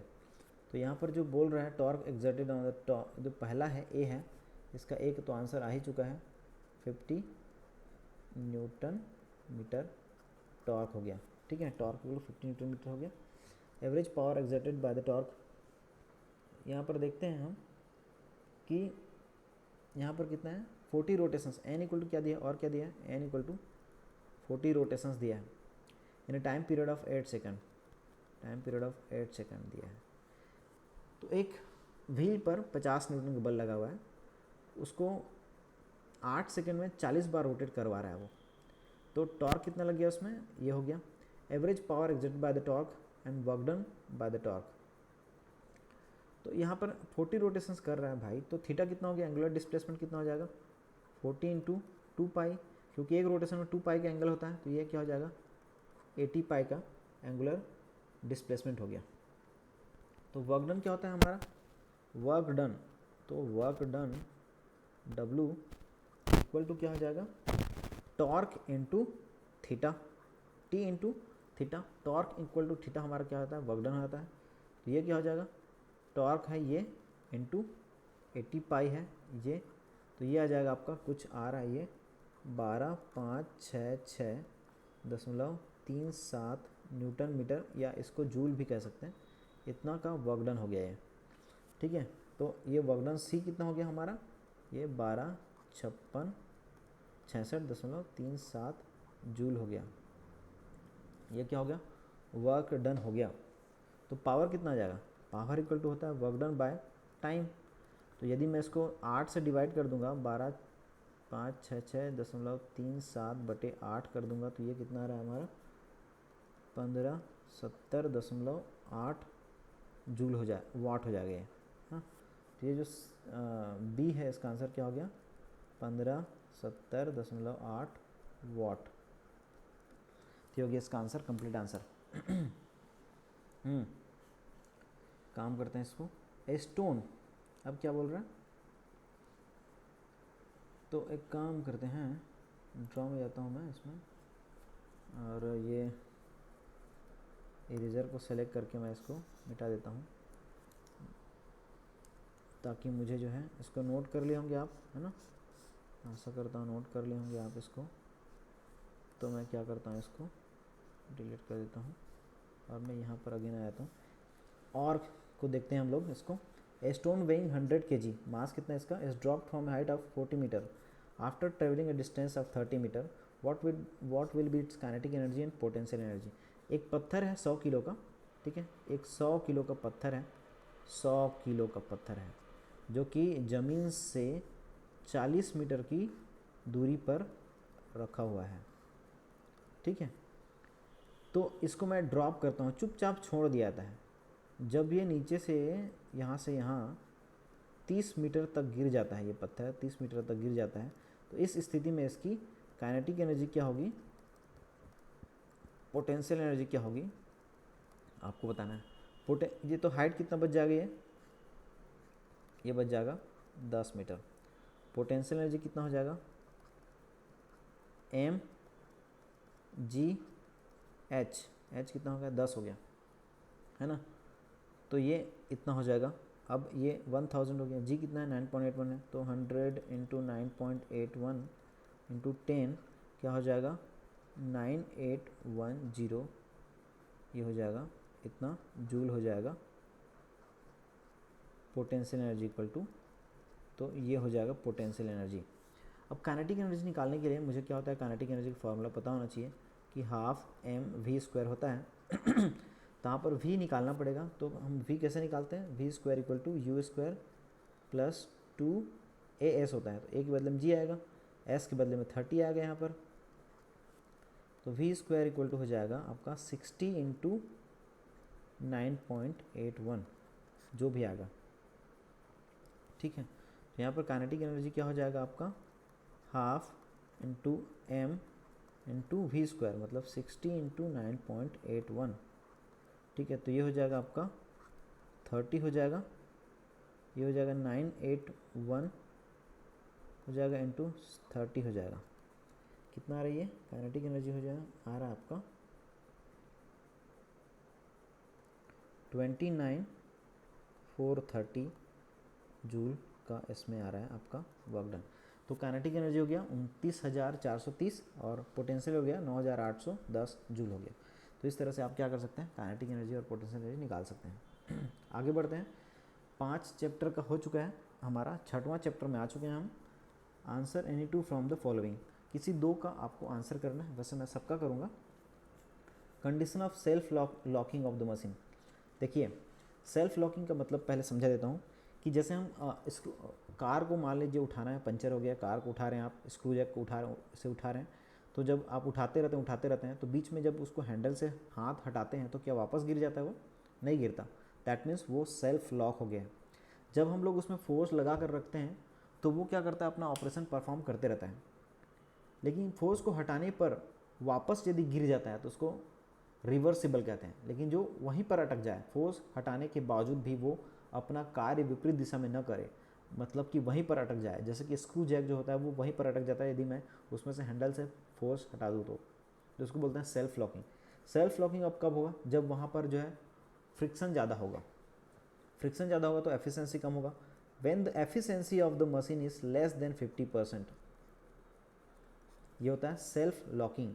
और यदि efficiency of the machine is greater than 50%, मतलब कि फ्रिक्शन उसमें कम है, मतलब ये रिवर्सिबल हो जाता है।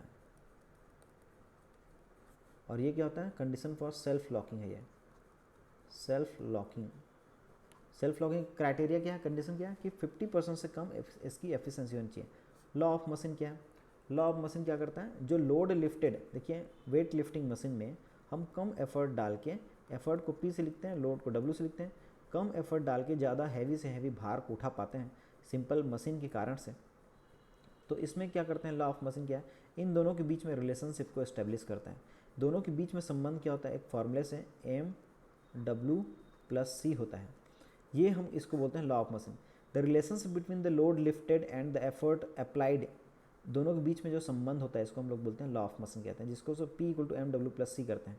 यहाँ पर जैसे एक ग्राफ बनाऊंगा मैं, तो यहाँ से कुछ जाता है इस तरह से, ये एरिया क्या हो गया, खाली हो गया सी, एम और सी कांस्टेंट है, डब्ल्यू इसका वेट है, पी एफर्ट है, P is the effort, W is the load, और एम इसका कांस्टेंट है, सी कांस्टेंट है। ये स्लोप को रिप्रेजेंट करता है, ये जो स्लोप को रिप्रेजेंट करता है, ये मशीन फ्रिक्शन को, ये भी कांस्टेंट है, ये मशीन फ्रिक्शन को रिप्रेजेंट करता है। M represent the coefficient of friction, C represent the machine friction.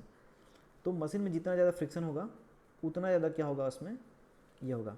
तो P equal to M W plus C, where P is effort, W is load, M and C are the constants, M represent slope, जिसका थीटा जो होता है वैसे M होता है, और ये कोएफिशिएंट ऑफ फ्रिक्शन को रिप्रेजेंट करता है। C कांस्टेंट है जो कि मशीन के फ्रिक्शन को रिप्रेजेंट करता है। तो ये हो गया आपका लॉ ऑफ मशीन।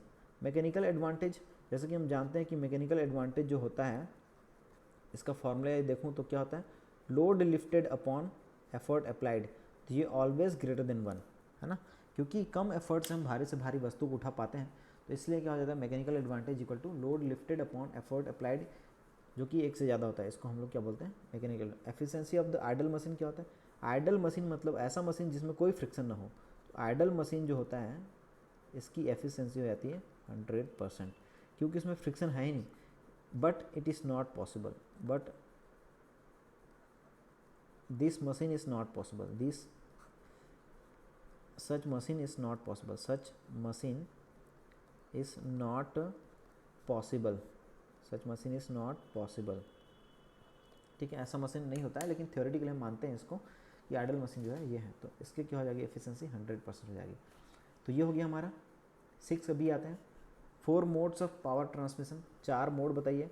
तो पहला हमारा जो मोड है, सबसे लंबे दूरी में पावर ट्रांसमिट करना है, long distance, very very long distance के लिए पावर ट्रांसमिट करना है, तो हमारा rope and pulley drive, rope and pulley drive for very very long distance में। जैसे कि हमारा जो हिली एरिया होता है ना, जिसमें से जैसे कोई पहाड़ में, डोंगरगढ़ में, जैसे कि हमको अगर लिफ्टर जो चढ़ नहीं पाते सीढ़ी, उनके लिए लगा होता है, वो रोप एंड पुल्ली ड्राइव है। वेट लिफ्टिंग के लिए, हंटिंग के लिए, कैरिंग के लिए, पुलिंग के लिए, सब पर्पस के लिए यूज़ किया जाता है। दूसरा हमारा for long distance belt and pulley drive, belt and pulley drive, जो कि धान कुटी मशीन में होता है ना, हॉलर है, धान कूटने वाला मशीन है, उसमें यूज़ होता है ये। तीसरा जो है हमारा chain drive, chain drive for medium distance, जैसे कि साइकिल, बाइक्स साइकिल में यूज़ होता है। चौथा है हमारा gear drive for smaller distance, very small distance, सबसे कम डिस्टेंस पे काम करने के लिए हमारा क्या है, चैन ड्राइव है। ये दोनों को अगेन पॉजिटिव ड्राइव भी कहते हैं, क्योंकि इसमें स्लिप की संभावना बिल्कुल 0 है। तो ये होगा, मैंने एप्लीकेशन भी बता दिया इसका, और 4 मोड्स ऑफ ट्रांसमिशन भी बता दिया। अब क्या है, derive the relationship between tensions in the tight side and tensions in the slack side. देखिए, टाइट साइड में टेंशन को T1 और स्लैक साइड में टेंशन को T2 कह रहे हैं हम लोग, है ना। Relations between tensions in the tight side and tensions in the belt drive में, है ना। बेल्ट ड्राइव में जो ये टेंशन होते हैं T1 और T2, ये टेंशन T1 है, तो इसका रोटेशन कैसे हो रहा है, इस दिशा में रोटेट हो रहा है ये, मतलब कि इस तरफ जो टेंशन होता है वो ज़्यादा होता है। दैट मीन्स यहाँ पर जो T1 है इज़ ग्रेटर देन T2 होता है, हमेशा ध्यान रखिएगा। जिधर ये खींच के इधर लेके जा रहा है ना, ये खींच पा रहा है क्योंकि इधर का टेंशन कम है। अगर दोनों बराबर हो जाएगा, खिंचाया क्या, नहीं खिंचाएगा। ये T1 इज़ ग्रेटर देन, इसलिए ये क्या हो रहा है, इस तरफ ये खींच पा रहा है, तो ये T1 ज़्यादा है, ये T2 कम है। अब इसको बोलते हैं एंगल ऑफ फ्लैप बोलते हैं। देखिए, अब जो ये लपेटाया कहाँ से कहाँ तक है, ये पुल्ली है, ये पुल्ली है, ये है ना, पुल्ली है, ये बेल्ट है, ये क्या है, बेल्ट है। तो ये लपेटाया कहाँ से है, यहाँ से लेकर कि यहाँ तक पूरा ये लपेटाया हुआ है। तो इसको बोलते हैं एंगल ऑफ रैप या एंगल ऑफ कांटेक्ट बोलते हैं, जो कि बीटा है ना। एंगल ऑफ लैप या एंगल ऑफ कांटेक्ट बोलते हैं, जो कि यहाँ पर क्या है, बीटा है। ठीक है, एक स्मॉलर ये लेता हूँ, डी थीटा लेता हूँ मैं, एंगल लेता हूँ मैं इसमें से, इसको प्रूफ करने के लिए दोनों के बीच में, T1 और T2 के बीच में रिलेशनशिप को प्रूफ करने के लिए मान लेते हैं कि यहाँ पर जो कोएफिशिएंट ऑफ फ्रिक्शन है वो म्यू है, इसके बीच में है ना। इसमें फ्रिक्शन भी लग रहा है ना, फ्रिक्शन लग रहा है तभी तो एक खींचा रहा है, एक पुल्ली दूसरे को घुमा पा रहा है क्योंकि फ्रिक्शन है यहाँ पर। तो यहाँ पर ये हो गया डी थीटा, तो ये मान लेता हूँ स्मॉलर एंगल डी थीटा मान लेता हूँ, और इसको ऐसा मानना चाहिए, यहाँ से यहाँ मानना चाहिए डी थीटा। तो ये डी थीटा एंगल है ना। तो ये जो हो जाएगा आपका डी थीटा बाई 2 एंगल हो जाएगा। यहाँ पर भी जो एंगल बनेगा क्या हो जाएगा, डी थीटा बाई 2 हो जाएगा। यहाँ से हम मान लेते हैं कि टोटल जो फ्रिक्शन लग रहा है वो एफ लग रहा है, तो यहाँ पर कितना लगेगा, डी एफ लगेगा, जो कि डायरेक्शन हम लोग देखिए डी एफ, तो यहाँ पर मैं डी एफ की डायरेक्शन को इस तरफ ले लेता हूँ। हालांकि जो फ्रिक्शन फोर्स होता है वो हमेशा क्या होता है, अगर मैं इस पॉइंट को ध्यान दूंगा तो फ्रिक्शन क्या होगा, इस तरफ लगेगा, इस पॉइंट को ध्यान दूंगा तो इस तरफ लगेगा। टेंजेंशियल डायरेक्शन में ही क्या होता है, फ्रिक्शन फोर्स लगा होता है, लेकिन हम लोग छोटे से हिस्से की बात कर रहे हैं तो हम क्या कर सकते हैं, इसको डी एफ मान सकते हैं। और यहाँ पर क्या आएगा, एक ठो नॉर्मल रिएक्शन भी यहाँ पर आएगा। ठीक है, यहाँ पर एक क्या आएगा, नॉर्मल रिएक्शन आएगा, इसको डी एन कर देते हैं। इस स्मॉल हिस्से के लिए हमारा जो नॉर्मल रिएक्शन है वो डी एन है। यहाँ पर जो कंप्लीट हिस्से के लिए नॉर्मल रिएक्शन है ओ एन है। कंप्लीट हिस्से के लिए जो फ्रिक्शन फोर्स है वो एफ है। तो यहाँ पर डी एन, यहाँ पर डी एफ, यहाँ पर डी थीटा बाई 2, ये एंगल हो जाएगा। इसको मैं अगर मैं ये करता हूँ, क्या बोलते हैं इसको, मैं अगर फिर से करता हूँ, मैं एक और पिक्चर दिखाता हूँ आपको, इसका जो आगे है, क्योंकि बनाऊँगा तो उतना अच्छे से नहीं बना पाऊँगा मैं। इस पिक्चर को देखिए आप, क्या इस पिक्चर में ये डी एफ है, डी एन है। तो इसको मैं क्या किया हूँ, यहाँ पर जो टी था इसको मैं कंपोनेंट में तोड़ दिया हूँ, T sine D theta by 2, T cos D theta. जिधर थीटा बनता है एंगल उधर क्या होता है, कॉस कंपोनेंट होता है। इसको भी यदि मैं यहाँ करना चाहता तो ये T cos D theta by 2 हो जाता, यहाँ पर भी हो जाएगा टी प्लस डी टी। ये क्यों है, क्योंकि इधर जो टेंशन होगा वो थोड़ा कम होता है, इस तरफ जो होगा वो टेंशन क्या होगा, थोड़ा ज़्यादा होगा। यहाँ पर यदि टी है, यहाँ पर यदि टेंशन टी है, तो यहाँ पर क्या होगा, T plus d T tension होगा, क्योंकि इस तरफ थोड़ा सा ज़्यादा है। टेंशन के वैल्यू जो है इस तरफ जैसे जैसे आते जाऊँगा थोड़ा थोड़ा बढ़ते जाएगा। तो इसको मैं क्योंकि स्मॉल हिस्सा है तो टी प्लस डी टी कर दिया, ये टी प्लस डी टी हो जाएगा। तो इस तरफ क्या हो जाएगा, कॉस डी थीटा बाई 2, इस तरफ क्या हो जाएगा, साइन डी थीटा बाई 2 हो जाएगा। ये एक्स एक्सिस है, ये वाई एक्सिस हो गया, ये इक्विलिब्रियम में है, ऐसा मान करके चलते हैं इसको। तो क्या हो जाएगा हमारा, इसको इक्विलिब्रियम में बनाएंगे हम, है ना। तो इसका जो है हमारा समेसन ऑफ जो एफ एक्स है इक्वल टू 0 करूँगा यदि मैं इसको एक काम करता हूँ, यहाँ पर तो बना नहीं पाऊँगा ज़्यादा मैं, तो मैं यहाँ ले जाता हूँ इसमें, है ना। तो यहाँ पर यदि मैं बात करूँ कि summation of F X equal to 0 क्या हो जाएगा, देखिए एक्स डायरेक्शन में कितने फोर्सेस हैं यहाँ पे, एक्स डायरेक्शन में देखिए ये फोर्स है एक, तो ये फोर्स डी एन है, ये फोर्स है। तो एक तरफ वाले को पॉजिटिव डायरेक्शन को इस तरफ लिखता हूँ, T plus d T cos D theta by 2, ये हो गया, इस तरफ हो गया। एक फोर्स ये भी है इस तरफ, तो ये फोर्स नहीं एक्स डायरेक्शन में, ये है, ये है, ये है, तो ये हो गया। और इक्वल टू है D F plus T cos D theta by 2। तो यहाँ से देखिए T cos D theta by 2, T cos तो दोनों तरफ से कट जाएगा। यहाँ पर देखिए डी एफ को इस तरफ ले आता हूँ तो क्या बचेगा, D T cos D theta by 2 बचेगा। डी एफ इक्वल क्या बचेगा, D T cos D theta by 2 बचेगा। तो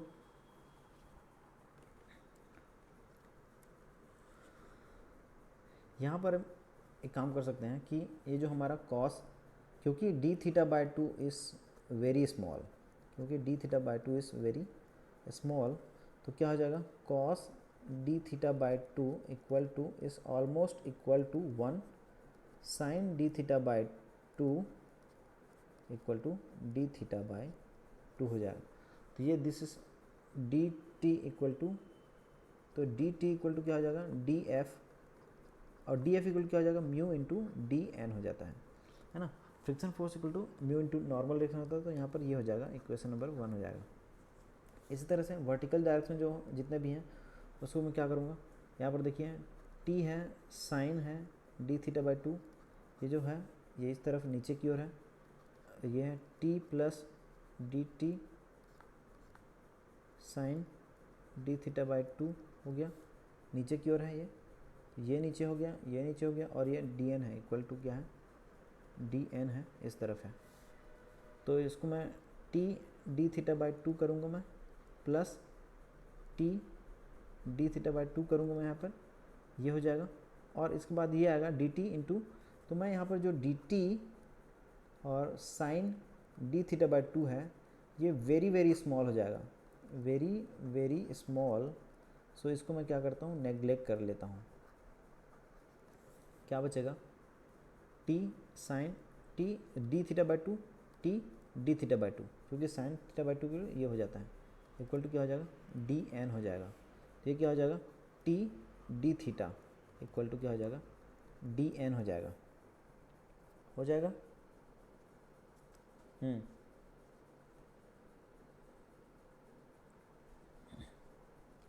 तो क्या हो गया हमारा डी टी। अब हम देखते हैं कि डी एन यहाँ पर जो है डी एन इक्वल टू क्या हो जाएगा हमारा, यहाँ से देखिए d N equal to d T by mu है, डी एन इक्वल टू क्या मैं डी टी बाई म्यू कर सकता हूँ यहाँ पर है। तो क्या हो जाएगा हमारा एक काम, ये हो जाएगा। तो म्यू डी थीटा, इसको मैं इस तरफ ले आया, mu d theta equal to 1 by T d T हो जाएगा, हो जाएगा। अब इसको क्या करते हैं हम, इंटीग्रेशन करते हैं। देखिए थीटा जब मैं यहाँ से यहाँ बढ़ रहा हूँ आगे, पूरा कंप्लीट हिस्से के लिए जीरो से पूरा पूरा बीटा तक जा रहा है, और ये जो टेंशन है वो T2 से T1 तक आगे बढ़ रहा है। देखिए अगर डायग्राम को मैं दिखाऊँ, अगर मैं इसको आपको डायग्राम दिखाऊँ, तो थीटा कहाँ से कहाँ जा रहा है, यहाँ पर देखिए यहाँ पर जीरो है, ए पर जीरो है, जीरो से बीटा तक जा रहा है, और टेंशन T2 है यहाँ पर, T2 से T1 तक बढ़ रहा है। इस तरह से टेंशन क्या है उसमें बढ़ रहा है।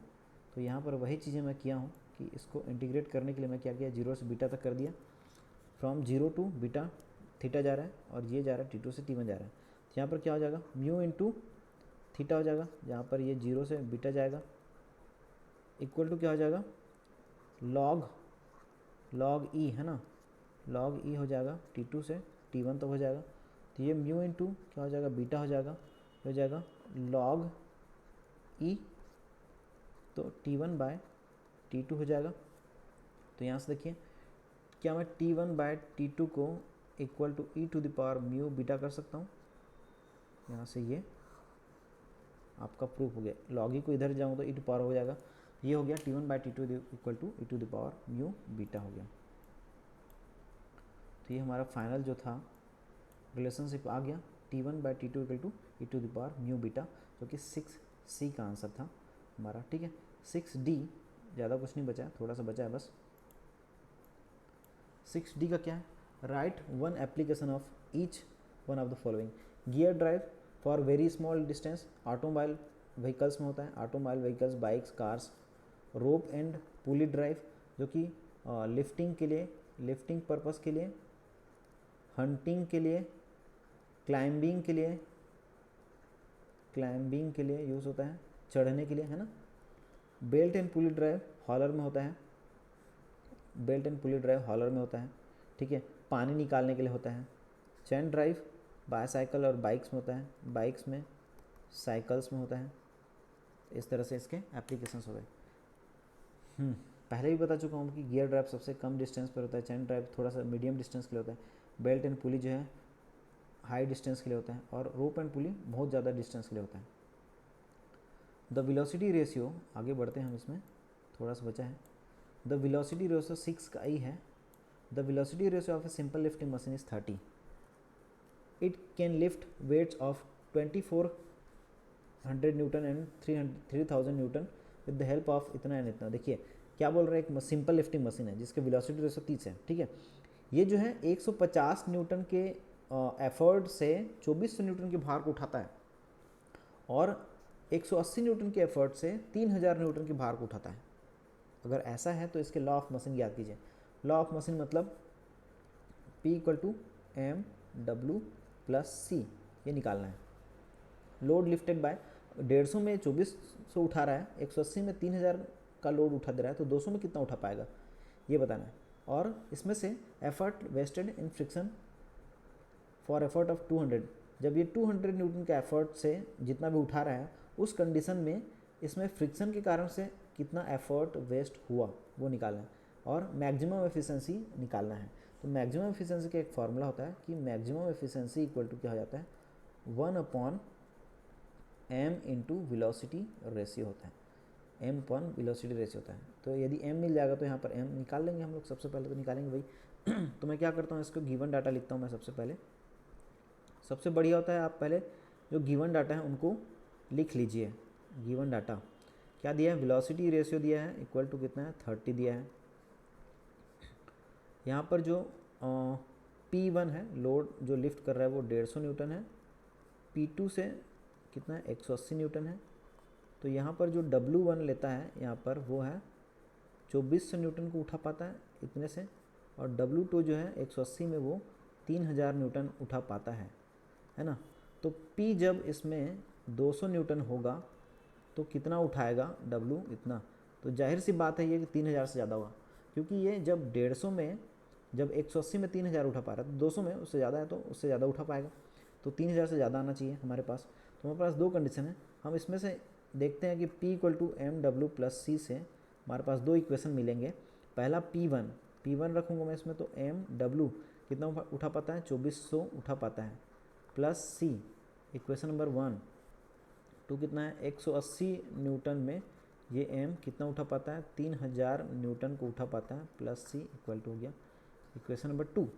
From equation number 2 minus equation number 1 करूँगा मैं तो कितना आगे इधर बचेगा 180 माइनस 150 30 बचेगा, 3000 में 24 हो जाएगा 600 बचेगा, 600 m बचेगा, और सी तो सी कैंसिल हो जाएगा, तो ये गया और 3 दूनी 60 20 हो गया, मतलब m इक्वल टू हो गया 1/20 हो जाएगा, और ये हो जाएगा कितना हो जाएगा 0.05 आएगा क्या, एक मिनट देखते हैं। 1/20 इक्वल टू आ रहा है आपका 0.05 आ रहा है, तो ये m क्या हो गया 0.05 आ गया आपका, ठीक है।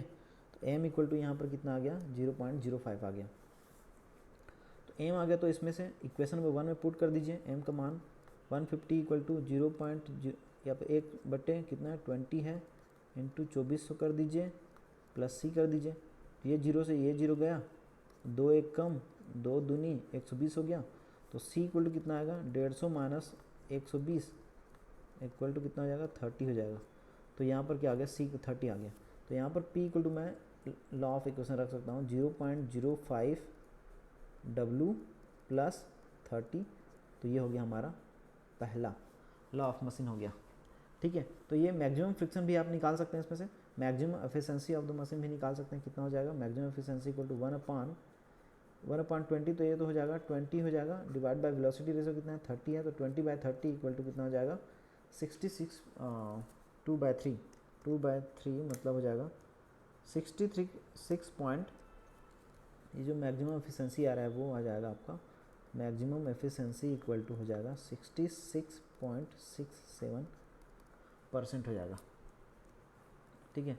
अब हमको क्या करना है, दो चीज़ निकल गया, लोड लिफ्टेड बाय 200 न्यूटन, तो बहुत आसान है जी, लोड लिफ्टेड बाय 200 न्यूटन, तो मैं यहाँ पर क्या कर दूंगा 200 न्यूटन इक्वल टू m कितना है, m इक्वल टू 1/20 है, और m w कितना है निकालना है, प्लस c कितना 30 है। यहाँ से देखिए तो ये 170 हो जाएगा इक्वल टू 1/20 इंटू डब्लू हो जाएगा, तो ये w इक्वल टू कितना हो जाएगा 170 गुणित 20 हो जाएगा, कितना हो जाएगा 170 गुणित 20 करूँगा तो मैं ये 3400 आता है, तो w इक्वल टू कितना हो गया, w इक्वल टू हो गया 3400, देखिए मैं 3000 से ज़्यादा बोला था, तो 200 न्यूटन से एक 3400 के भार को उठा पाता है। अब 3400 के भार को उठा पाएगा, एफर्ट वेस्टेड इन फ्रिक्शन के कारण से कितना एफर्ट वेस्ट हुआ, तो Pf जो एफर्ट वेस्ट हो रहा है बिकॉज ऑफ फ्रिक्शन वो Pf लेता हूँ मैं, तो यदि ये क्या हो जाएगा P जो नॉर्मल P है और P आइडल है, आइडल मशीन के केस में कितना एफर्ट लगेगा वो देखते हैं हम।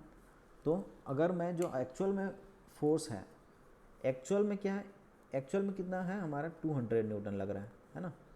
और आइडल मशीन के केस में कितना लगता एफर्ट, उन दोनों के बीच में जो डिफरेंस होगा वही फ्रिक्शन जो है आपका एफर्ट लॉस हो रहा है, समझ में।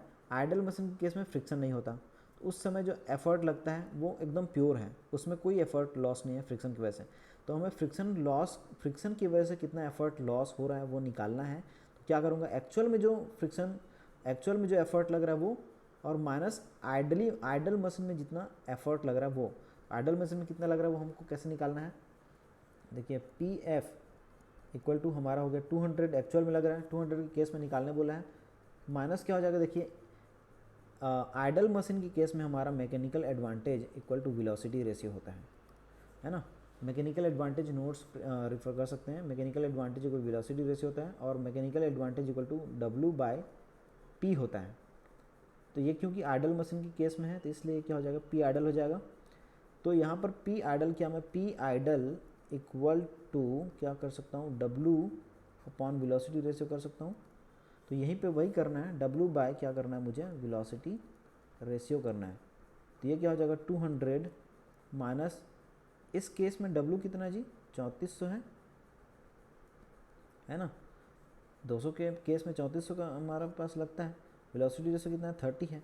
कितना आएगा अभी देखिए, तो ये 200 माइनस 3400/30 कितना आ रहा है, ये 86 आ रहा है।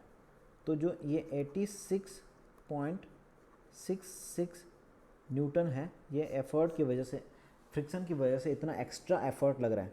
तो क्योंकि मशीन में ये आइडल मशीन नहीं है, एक्चुअल मशीन है, इसमें फ्रिक्शन होगा, तो फ्रिक्शन के कारण से कुछ हमको जो एफर्ट लगाना पड़ता है वो ज़्यादा लगाना पड़ता है। वो कितना ज़्यादा लगाना पड़ रहा है, 86.66 न्यूटन का जो एफर्ट है वो फ्रिक्शन की वजह से एक्स्ट्रा लग रहा है ना। तो ये भी हो गया हमारा।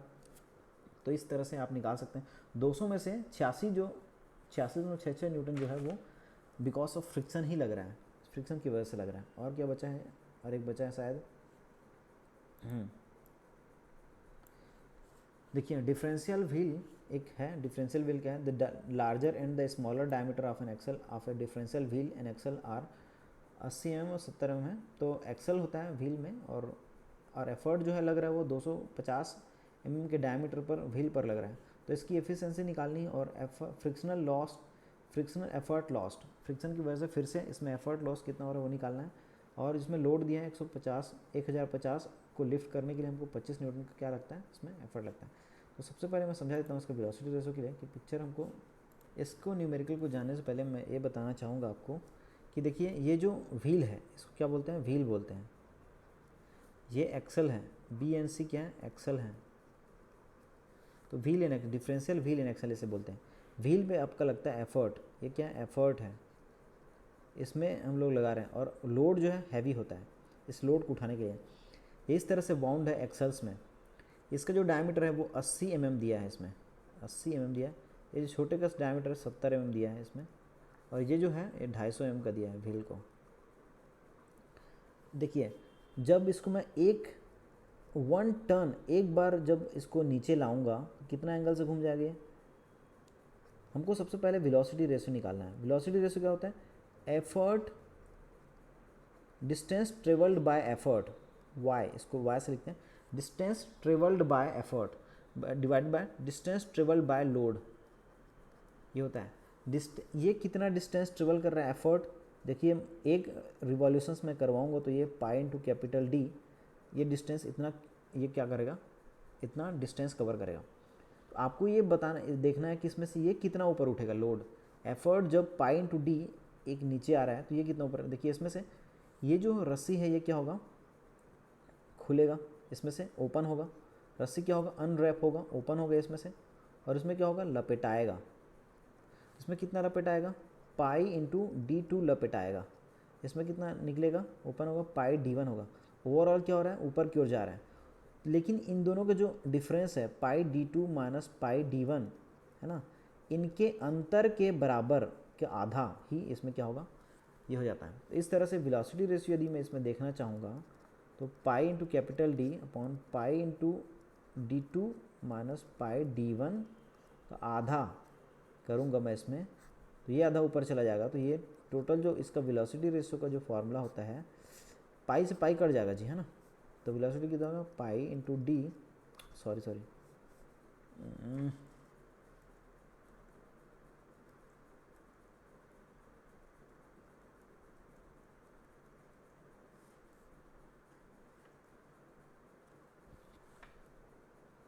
2D/d2 माइनस d1, ये हो जाता है। तो यहाँ से वेलोसिटी रेशो इसमें ओपन हो रहा है, इधर से खुल रहा है, इधर लपेटा रहा है, तो जिधर ये ज़्यादा लपेटा रहा है कम खुल रहा है, और जितना डिफरेंस आएगा उसका आधा ही है क्या होगा, चढ़ेगा। इसको आप प्रैक्टिकल करके देख सकते हैं कितना होगा। तो ये हमारा वेलोसिटी रेशियो का फार्मूला हो जाता है। तो वेलोसिटी रेशियो इस केस में कितना हो जा रहा है आपका, 2 × 250 हो जा रहा है, 2D/80 माइनस क्या हो जाएगा, 70 हो जाएगा।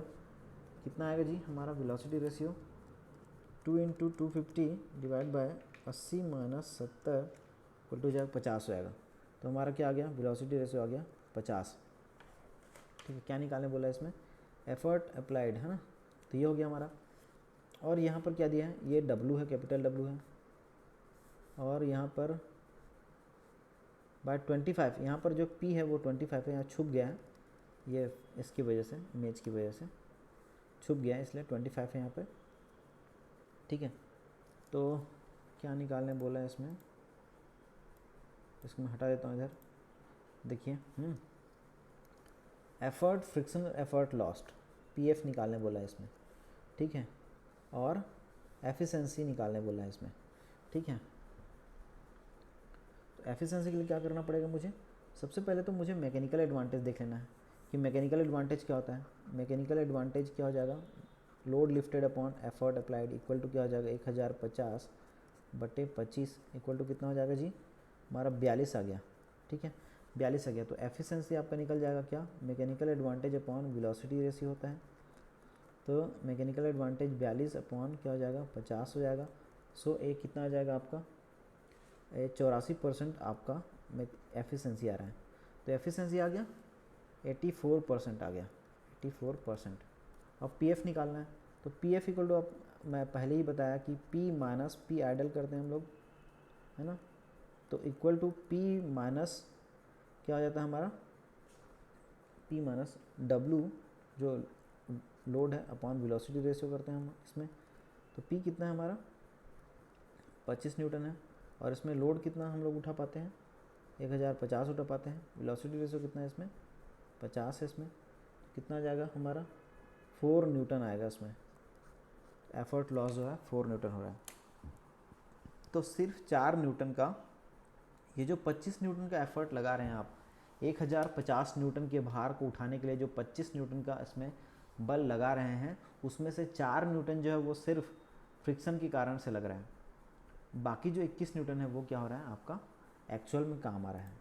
अगर आइडल मशीन होता तो सिर्फ इसमें 21 न्यूटन का लगता। ठीक है, इस तरह से मैंने यहाँ पर पूरा क्या कर लिया, इसको कर लिया है ना। इनको मैं सारे को डिलीट कर देता हूँ। चलिए, तो उम्मीद करता हूँ कि वीडियो पसंद आया होगा, हाँ। और वीडियो इसका मैं आपको दिखा देता हूँ, जो मेरे पास है, क्या बोलते हैं इसका, सॉल्यूशन है इसका। तो आप सॉल्यूशन को जो है यहाँ पर देख सकते हैं, और इसको जो है आप खींच सकते हैं। जिसकी ये है रिजिड बॉडी का है, डेफिनेशन हिंदी में है, इंग्लिश में है। इसको आप करके, इसको आप क्या करते हैं, स्क्रीनशॉट लेते जाइए, यहाँ पर रख दिया, फिर रिजल्टेंट फोर्स तक हो गया हमारा। ठीक है, फिर ये वेक्टर क्वांटिटी तक हो गया हमारा, ये वेक्टर क्वांटिटी तक हो गया। इसके बाद ये हो गया। एक काम करता हूँ, इसको मैं डाल भी दूँगा, ये जो है आपका, इसको मैं डाल दूँगा कहीं पे, लेकिन शेयर कैसे करूँगा वो देखना पड़ेगा मुझे। चलिए, ये है आपका सॉल्यूशन है ये। आप लोग इसको पॉज कर करके भी देख सकते हैं, है ना। पॉज कर करके इसको भी देख सकते हैं।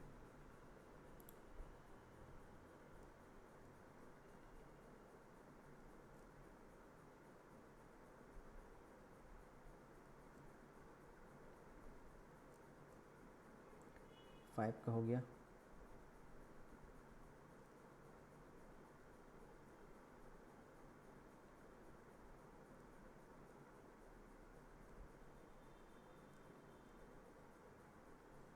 तो इस तरह से है ये, छठवां का हो जाएगा ये।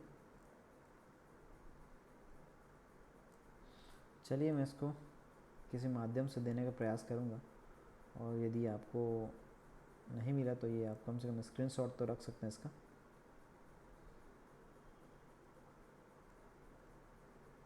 चलिए तो आज की वीडियो में इतना ही था, ठीक है, थैंक यू।